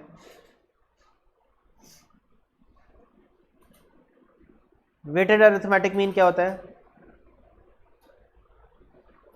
लेट्स आपके 12th क्लास में मार्क्स आए हैं, वो आपके 12th क्लास के मार्क्स वेरिएबल है एक्स, आपके मैथ में आए हैं 95, आपके अकाउंट्स में आए हैं 98, आपके बीएसटी में आए हैं, बिजनेस स्टडीज़ में आए हैं 92, आपके इको में आए हैं 94, और कौन सा पेपर है कि इंग्लिश, ये इको, ये ईएनजी इंग्लिश में आपके लेट से 90। अब आप एक कॉलेज में एडमिशन लेने गए हो। अच्छा, आपकी परसेंटेज कितनी है? यहाँ निकालें। 95 plus 98 plus 92 plus 94 plus 90 upon 500। ये ऐसे निकालते हो परसेंटेज, याद आ रहा है? ठीक है ना?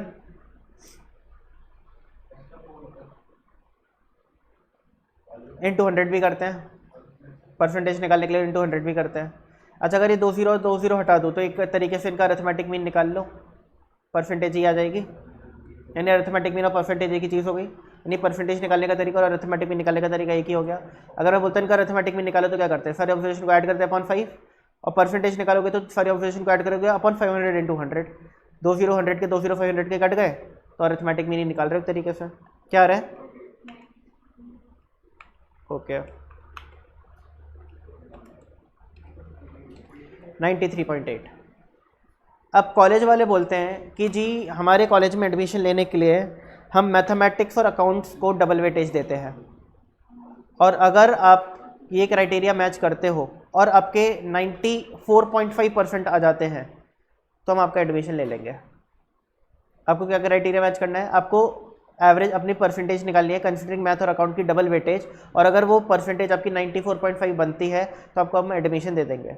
अभी तो 93.8 जो परसेंटेज बनी है ये किस बेसिस पे बनी है कि सबकी इक्वल वेटेज है, अभी हर एक सब्जेक्ट की इक्वल वेटेज है, तो 93.8 है। बट क्या बोल रहा है? वो बोल रहा है कॉलेज कि भाई हम वेटेज जो है वो 2 सब्जेक्ट्स की डबल लेंगे और बाकी सब्जेक्ट की सिंगल लेंगे। अब आपको बताने कि आपकी वेटेड परसेंटेज क्या आ रही है, तो हम क्या करेंगे बताइए?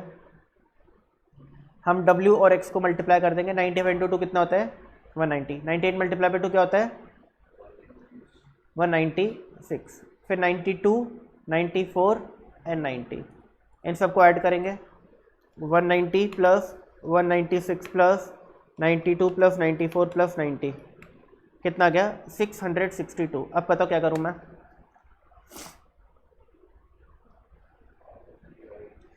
सिक्स 662 को 500 से डिवाइड करके इंटू 100 करूंगा तो आपका आंसर 100% से ज़्यादा आ जाएगा। आपने देखा यहाँ पे आपने 2 सब्जेक्ट की डबल वेटेज ली है, तो आप 500 की जगह 700 से डिवाइड करो और इंटू क्या करो? 100 करो, तो 2 0 से 2 0 कट गए, तो बताओ फॉर्मूला क्या बन गया, sum of WX upon sum of W। बोलो हाँ, ये बन गया फॉर्मूला। तो वेटेड अरिथमेटिक मीन का फॉर्मूला क्या होता है, sum of WX upon sum of W। याद आ गया। और कितना आ रहा है, 94.57। लो जी, एडमिशन हो गया।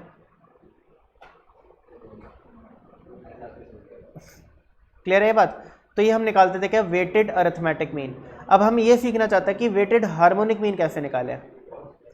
तो देखो ध्यान से सुनना, अगर मैं आपको बोलूं कि नॉर्मल अरिथमेटिक मीन निकालने का फॉर्मूला क्या होता है डिस्क्रीट डेटा में, तो आप क्या बोलते हो, फॉर्मूला क्या होता है, sum of fx upon sum of f। हाँ जी, अगर अरिथमेटिक मीन निकाला है तो उसका ये फॉर्मूला होता है। अगर वेटेड अरिथमेटिक मीन निकाला है तो फॉर्मूला चेंज हो जाता है।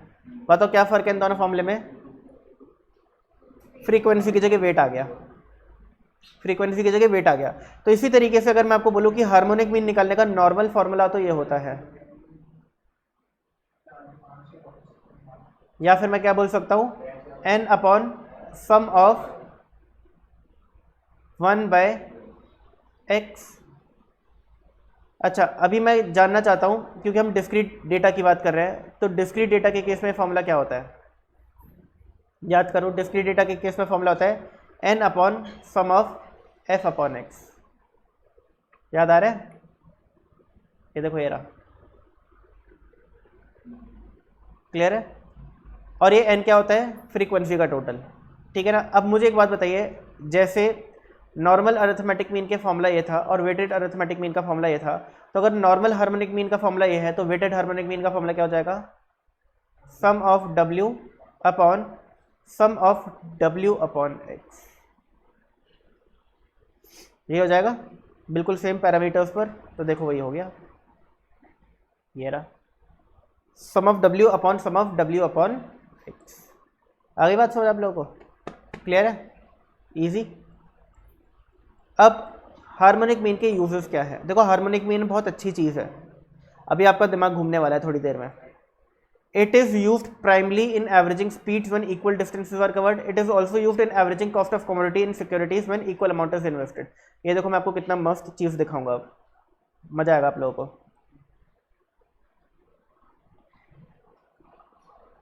हम यहाँ पे रहते हैं, ये हमारा घर है, ये हमारा ऑफिस है, ये दोस्त का घर है, ये गर्लफ्रेंड का घर है, और ये हमारा घर है, ठीक है। तो हुआ क्या, ये सब इक्वल डिस्टेंस पर है। तो सुबह आप अपने घर से निकले, ऑफिस गए, फिर ऑफिस से दोस्त के घर, दोस्त के घर से गर्लफ्रेंड से मिलने गए, फिर गर्लफ्रेंड से वापस अपने घर आ गए, ठीक है ना, वरना दिक्कत हो जाती, ठीक है। सही है। अब सुनो, ये इक्वल डिस्टेंसेस पर हैं। आपके पास बाइक है जिससे आप ट्रैवल करते हो, जब आप ए से बी जाते हो घर से ऑफिस तो ट्रैफिक मिलता है, आपकी स्पीड जो है वो मान के चलो 40 किलोमीटर पर आ रहती है। फिर जब आप बी से सी जाते हो तो भाई स्पीड बढ़ जाती है, फिर गर्लफ्रेंड के घर तो भाई कुछ ज़्यादा ही बढ़ जाती है, फिर गर्लफ्रेंड के घर से जब अपने घर आते हो तो थोड़ी घट जाती है। क्लियर ये बात। अब मैं जानना चाहता हूँ कि आपकी पूरी जर्नी में सुबह से लेकर के शाम तक जब वापस घर आए तो पूरी जर्नी में एवरेज स्पीड क्या रहती है, आपकी एवरेज स्पीड क्या रहती है। अच्छा, मान के चलते हैं कि जो डिस्टेंस है ये सारे इक्वल है और ये सभी के सभी 80 160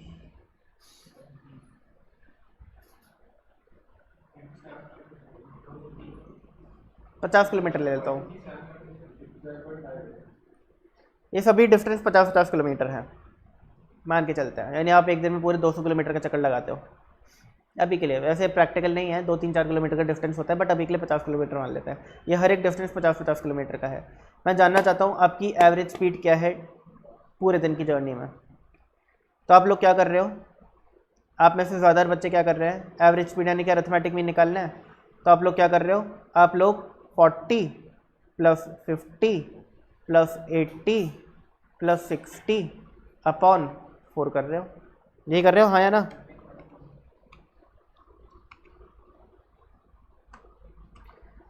आंसर क्या आ गया? ये आ रहा है सबका? ये आंसर बिल्कुल गलत है। मैं प्रूफ कर सकता हूँ, प्रूफ करके दिखाऊं?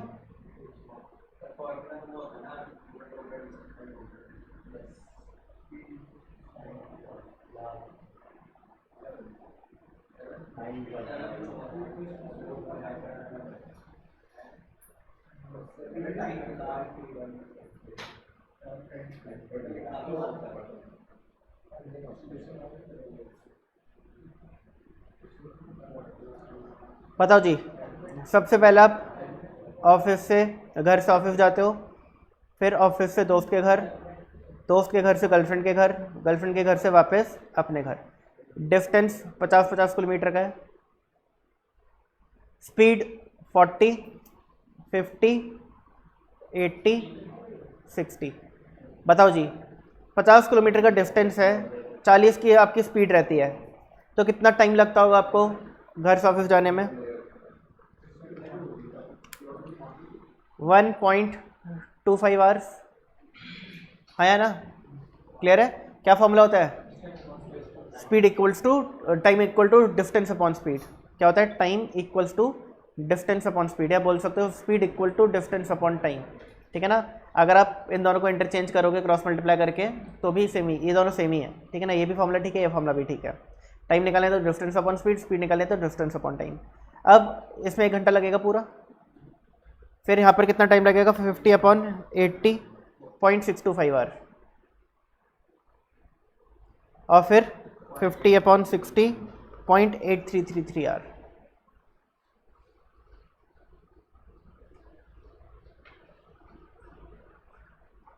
अब आपको क्या निकालना है? आपको एवरेज स्पीड निकालनी है। तो स्पीड का फॉर्मूला क्या होता है आपने बताया? Distance upon time. तो अगर आपको एवरेज स्पीड निकालनी है, एवरेज स्पीड, तो क्या फॉर्मूला करोगे? Total distance upon total time. बोलो हाँ, सही लिख रहा हूँ? तो टोटल डिस्टेंस कितना है बताओ जी? 200 किलोमीटर। और टोटल टाइम कितना लग गया? 1.25 प्लस 1 प्लस 0.625 प्लस 0.83333333, ये आ गया 3.70833333, यानी आप एक दिन में 3.7 आवर्स तो ट्रैवलिंग में बिता देते हो अपना। आप एक दिन में 3.7 आवर्स अपनी ट्रैवलिंग में बता देते हो 200 किलोमीटर कवर करने के लिए। आइए जी, डिवाइड कर देते हैं। 200 डिवाइडेड बाय 3.70833333, आंसर आ गया, आंसर आ गया 53.93258 42। देखो मैं कितने डेसिमल के कितने आगे तक ले के जा रहा हूँ। अरे मैं आपको मैजिक दिखाना चाहता हूँ ना। सुनिए, ये बात समझ आ गई आप लोगों को? बोलो हाँ, क्लियर है? अब क्या हमारा ये आंसर 57.5 सही है? मैंने गलत प्रूफ करके दिखा दिया, गलत है। यानी अगर आप इन चारों को ऐड करके 1/4 करते हो तो आपकी एवरेज स्पीड नहीं आती, क्योंकि एवरेज स्पीड है कितनी? 53.932। बट अगर मैं आपको बोलूँ कि इन 4 ऑब्जर्वेशंस का, बहुत अच्छी चीज़ है, अगर इन 4 ऑब्जर्वेशंस का अरिथमेटिक मीन निकालने की जगह हार्मोनिक मीन निकालो तो क्या होगा? Harmonic mean 4/1/40 plus 1/50 plus 1/80 plus 1/60। तो आंसर क्या आएगा? मेमोरी क्लियर कर लेते हैं। 1 divide by 40 is equal to M plus 1 divide by 50 is equal to M plus 1 divide by 80 is equal to M plus 1 divide by 60 equals to M plus, फिर 4 divide by M R C is equal to, बताओ answer क्या आ रहा है? मेरा तो आ चुका है, आप लोग बताओ, बोलो क्या रहा आंसर भाई?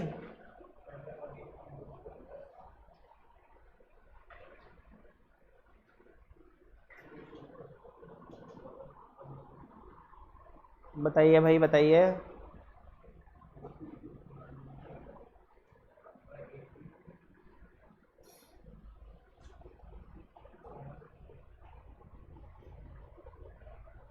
मैं वेट कर रहा हूँ।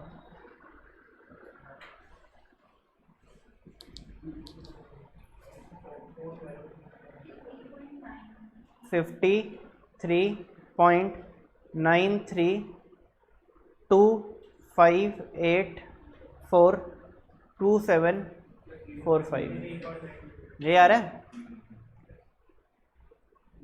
53 तो ठीक है, पॉइंट के बाद याद करो 93258 93258 93258 58 के बाद क्या है 42, वहाँ पे भी 42।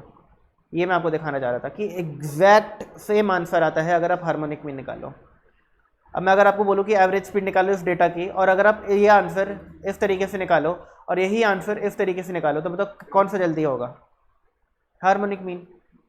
उसमें तो बहुत टाइम लगेगा।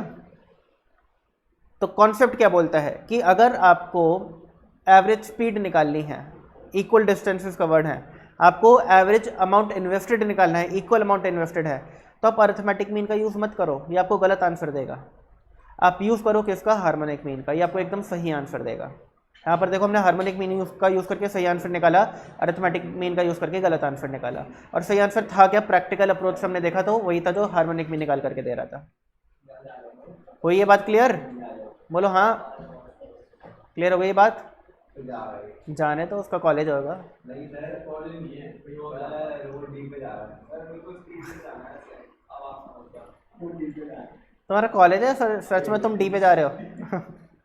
रोशन तुम जल्दी जाते क्यों हर क्लास में? वैसे मैंने पूछा नहीं, मैं तो ये सोचता था कि इसे कॉलेज जाना होता है। नहीं सर, डी पे सर मना नहीं कर रहा तो कैसे डी पे?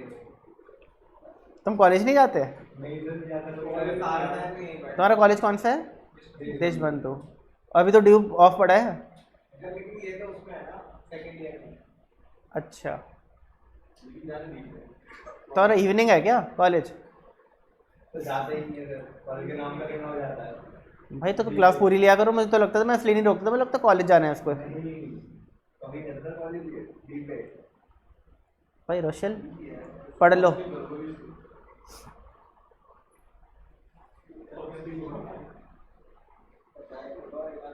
तो अगर तुम्हें यहाँ से यहाँ पे अच्छे जाना है, अच्छा पैकेज लेना है, तो इसको अवॉइड करना पड़ेगा। यहाँ पे अच्छा पैकेज चाहिए तो इसे अवॉइड करना पड़ेगा तुम्हें। समझ आ रही है? पढ़ लो, कुछ नहीं रखा।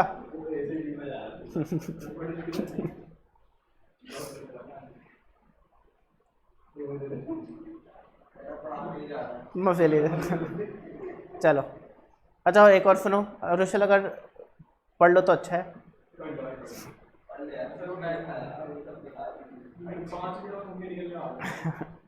मूवी है क्या तुम्हारी? सुनो, सुन लो। अगली क्लास से तुम्हें जल्दी जाने दूंगा मैं। आप देख लेना तुम। मैं तो इसलिए जाने देता था, मुझे लगता था कॉलेज है। सुन लो, आपने, आपके घर वालों ने आपको पैसा दिया शेयर मार्केट में इन्वेस्ट करने को।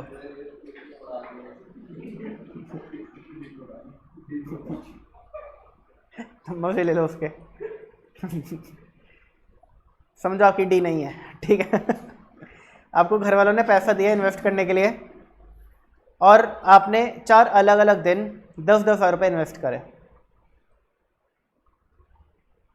आपने खरीदे शेयर्स HDFC बैंक के। जब पहले दिन आपने शेयर्स खरीदे तो एक शेयर 2,000 रुपये का था। दूसरे दिन जब आपने शेयर्स खरीदे तो एक शेयर 2100 का हो चुका था। तीसरे दिन ये शेयर वापस से 1950 का हो गया, और चौथे दिन ये शेयर आपको 2200 रुपये का मिल रहा था। फ्लक्चुएशन डेली बेसिस पर HDFC के शेयर में फ्लक्चुएशंस थी। आपने शेयर्स खरीदे। अब मैं जानना चाहता हूँ कि आपका एवरेज प्राइस पर शेयर क्या होगा।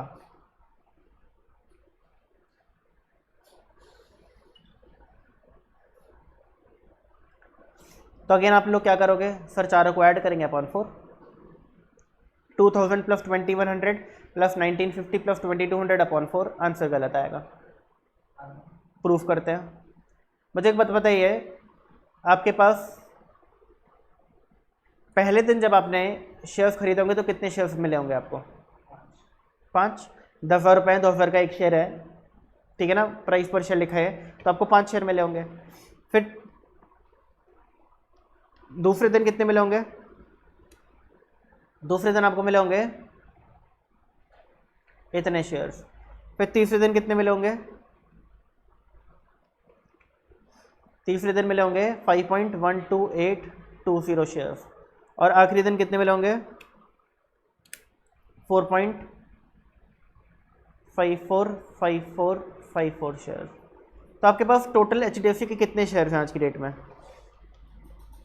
5 प्लस 4.7619 प्लस 5.1282 प्लस 4.545454, आपके पास टोटल 19.435554 शेयर HDFC बैंक है।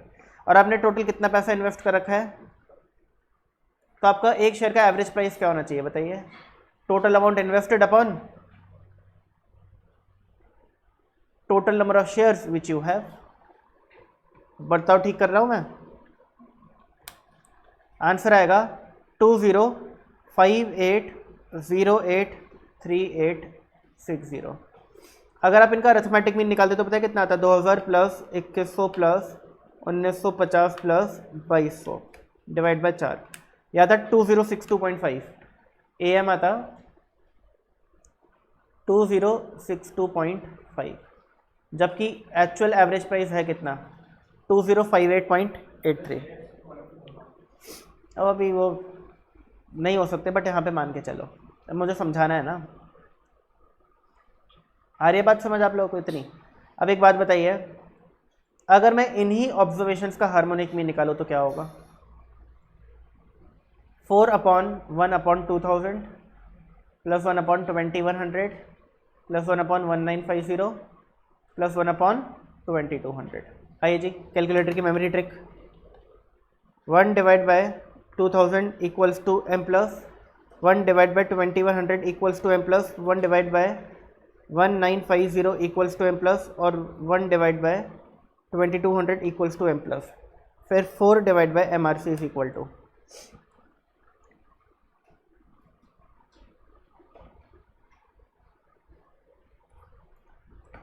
2058।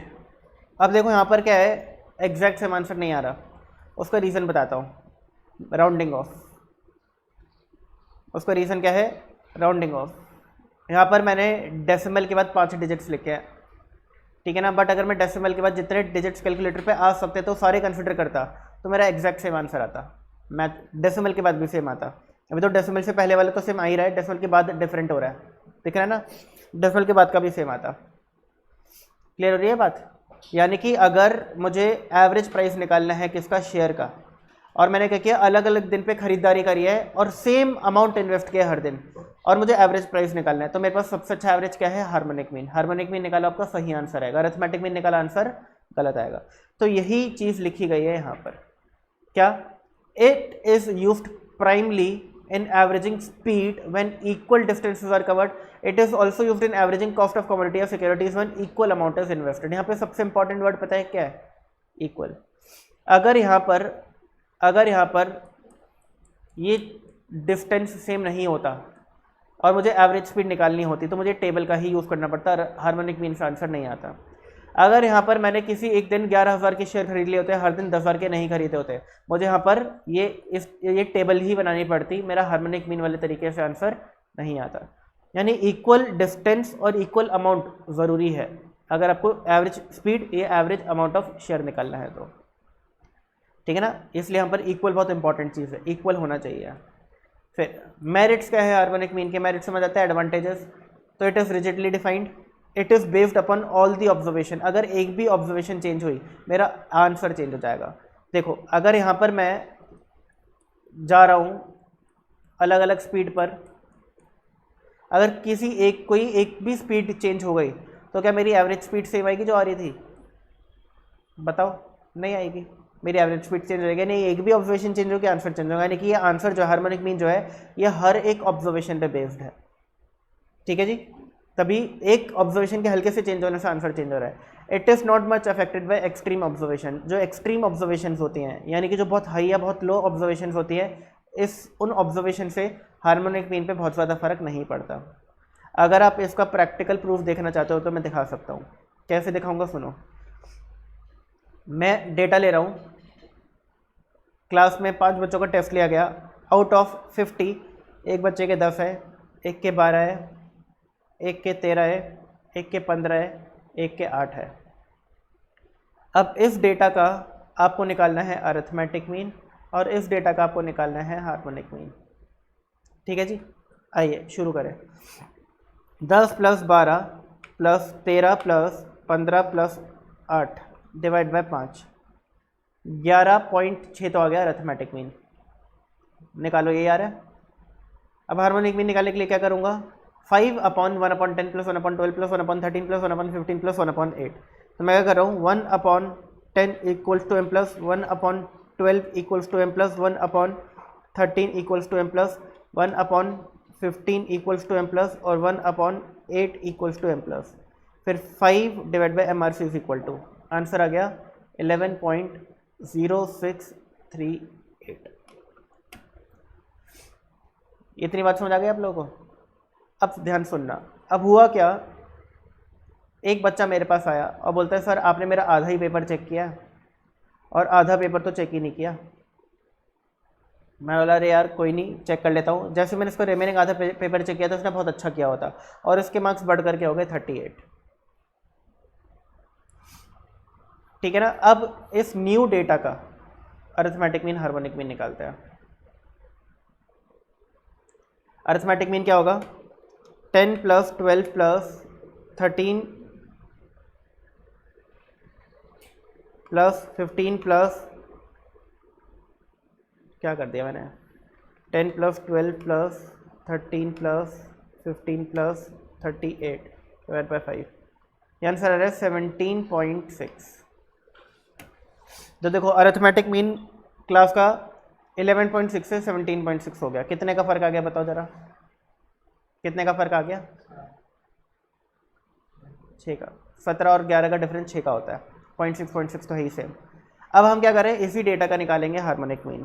तो मेमोरी क्लियर करा, 1/10 = m + 1/12 = m + 1/13 = m + 1/15 = m + 1/38 = m + 5/MRC = answer आ रहा है 14.1547। बताओ जी कितना फ़र्क आया,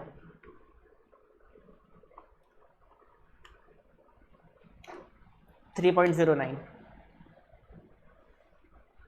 चेंज दोनों हुए हैं और चेंज होना बनता भी है। जब मार्क्स चेंज हो रहे हैं किसी बच्चे के तो एवरेज चेंज होना बनता है। बट आपको क्या दिख रहा है यहाँ पर कि सर अरिथमेटिक मीन पे तो बहुत फ़र्क पड़ रहा है इस चेंज का। यानी कि जब एक्सट्रीम लेवल पर फ्लक्चुएशन हुआ, 8 का 38 हो गया, तो अरिथमेटिक मीन पे तो बहुत फ़र्क पड़ा, बट हार्मोनिक मीन पे उतना फ़र्क नहीं पड़ा। तो वही इसका एक एडवांटेज है, यही लिखा है यहाँ पर। कहाँ गया भाई वो, दे रहा कि it is not much affected by extreme observation. अगर एक्सट्रीम ऑब्जर्वेशन होती हैं तो हार्मोनिक मीन पे इतना ज़्यादा फ़र्क नहीं पड़ता, जो कि अच्छी बात है। ज़्यादा फ़र्क पड़ना भी नहीं चाहिए। अगला है demerit of harmonic mean, it is not easily understandable and difficult to compute. अगर देखा जाए एम अरिथमेटिक मीन, मीडियन और मोड में जीएम और एचएमई मुश्किल है, मतलब उन तीनों के कंपैरिजन में दोनों मुश्किल हैं। वो तीनों तो बहुत ही आसान है और एचएम और जीएम मुश्किल हैं, तो इनकी डीमेरिट है। इसका भी डीमेरिट है और जीएम का भी डीमेरिट है। ये मैं आपको पहले पिछली क्लास में जो इस चैप्टर की हुई थी उसमें बता चुका हूँ। देखो क्या लिखा है, geometric mean is not easily understandable bye non mathematical person. ये इसका डिसएडवांटेज, और सेम ही चीज़ यहाँ पे लिखी हुई है, not easily understandable and difficult to compute. It cannot be computed if any observation zero. अगर एक भी ऑब्जर्वेशन जीरो हो जाती है तो आप एचएम निकाल ही नहीं सकते। क्या हो जाता है, वो नॉट डिफाइंड हो जाता है। It gives highest weight to smaller item. इसकी एक डिसएडवांटेज भी है कि सबसे ज़्यादा इंपॉर्टेंस देता है सबसे छोटे आइटम को। ये सबसे ज़्यादा वेटेज देता है सबसे छोटे आइटम को। और ये चीज़ क्लियर हो जाती है कैसे, क्योंकि अगर हम एम जीएम एचएम निकालते हैं तो सबसे छोटा आंसर किसका आता है, एचएम का आता है। यानी वो कहीं ना कहीं अपने फॉर्मूले के अंदर ही कुछ ऐसा सा कर रहा है कि छोटी ऑब्जर्वेशन को ज़्यादा इंपॉर्टेंस मिल रही है, इसलिए तो कम आ रहा है। आ रही बात समझ, क्लियर है, ठीक है ना। तो it gives highest weight to smaller item, ये सबसे ज़्यादा इंपॉर्टेंस देता है छोटे आइटम्स को, ये इसकी एक डिसएडवांटेज भी है। अब देखो ये एग्जाम्पल है आपके सामने, इजी सा, कौन करके दिखाएगा इसको? बहुत इजी है। आपको इन नंबर्स का एचएम निकालना है। नंबर्स क्या है? 1, 1/2, 1/3 और आखिरी नंबर है 1/n।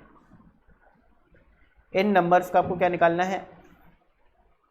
एचएम। कैसे निकालेंगे?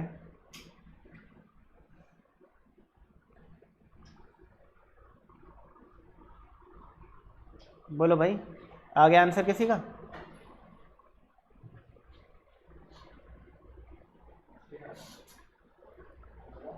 छः तो आ ही नहीं सकता यार।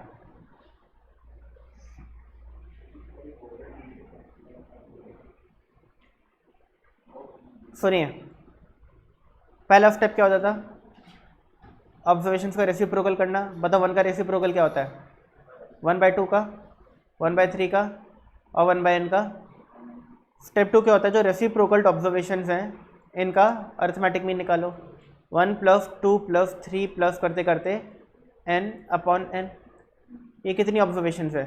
n ऑब्जर्वेशंस हैं, तो किससे डिवाइड करेंगे? n से डिवाइड करेंगे। अब आप जल्दी से मुझे याद दिलाओ, AP चैप्टर याद आ रहा है? APGP चैप्टर याद आ रहा है? Sum of first N natural numbers क्या होता है? Sum of first N natural numbers, इसका फॉर्मूला क्या होता है? n + 1/2। 10th क्लास में पढ़ा है आप लोगों ने। और इसको किससे डिवाइड कर देते हैं? n से डिवाइड कर देते हैं। तो ये क्या हो जाएगा? देखो n + 1/2 इंटू, जब ये n ऊपर जाएगा तो रिवर्स हो जाएगा, तो आंसर क्या जाएगा? n + 1/2। आखिरी स्टेप क्या होता है? जो अरिथमेटिक मीन आया उसका रेसिप्रोकल कर देना। याद आया? ये 3 स्टेप तो बताए थे। पहला स्टेप क्या था कि जो ऑब्जर्वेशन है जिनका एचएम निकाला उनको रेसिप्रोकल करो, लॉजिक किया। फिर उन रेसिप्रोकल्ड ऑब्जर्वेशंस का अरिथमेटिक मीन निकाला। फिर अरिथमेटिक मीन का रेसिप्रोकल कर तो एचएम आ जाता है। ओके भाई, sum of first N natural number n + 1/2 होता है, याद आ गया? APGP चैप्टर पढ़ा हुआ है हम लोगों ने, याद होना चाहिए तुम लोगों को। और अगर याद नहीं आ रहा ना तो भाई बहुत कम टाइम रह गया एग्जाम्स में,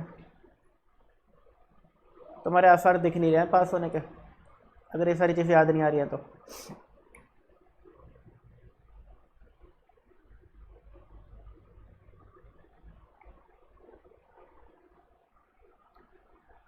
आखिरी पार्ट बचा है इस चैप्टर का,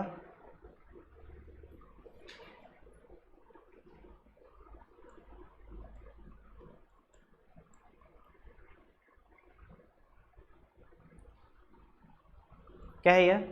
relationship between AM, GM, HM। क्या ये रिलेशनशिप आपको पता चल चुका है?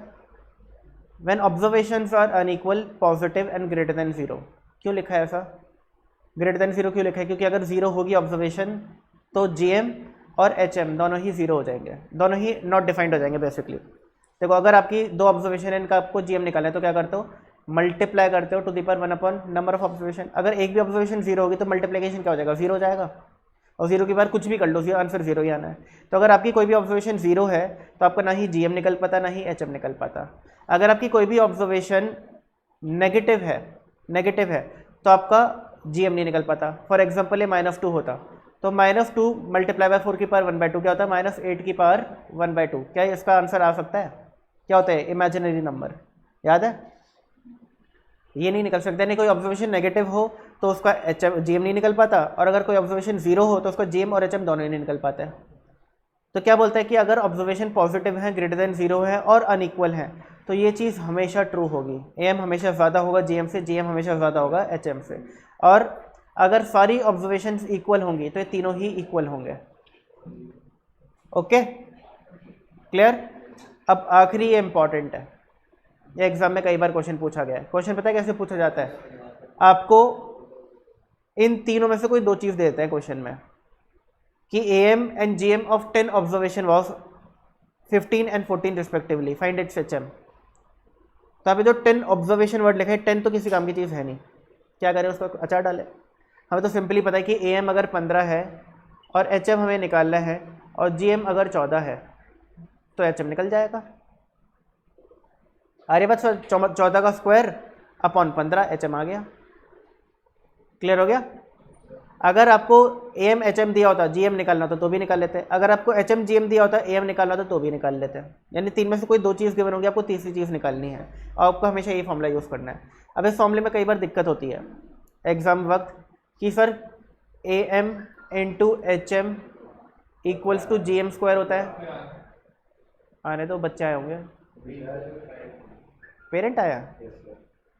अच्छा, AM into GM equal to HM square होता है। यानी ये सब डाउट रहता है कि सर क्या किससे मल्टीप्लाई होता है, किसका स्क्वायर होता है। तो इसको याद करने का बहुत इजी तरीका है, आपको ये तो याद रहेगा हमेशा, याद रहेगा हमेशा। अगर ये याद है तो आपको याद रखना है कि बीच वाले का स्क्वायर इज इक्वल टू बाकी दोनों का प्रोडक्ट, बीच वाले का स्क्वायर इक्वल्स टू बाकी दोनों का प्रोडक्ट, यानी कि ये चीज़ हमेशा सही होती है। ठीक है, GM square equal to AM into HM। चलो भाई ये पढ़ लेना, एक बार देख लेना। अगली क्लास में इस चैप्टर के क्वेश्चंस करूँगा और क्वेश्चंस तभी कर पाओगे जब बाकी के लेक्चर्स कंप्लीट करके आओगे। Bye, take care.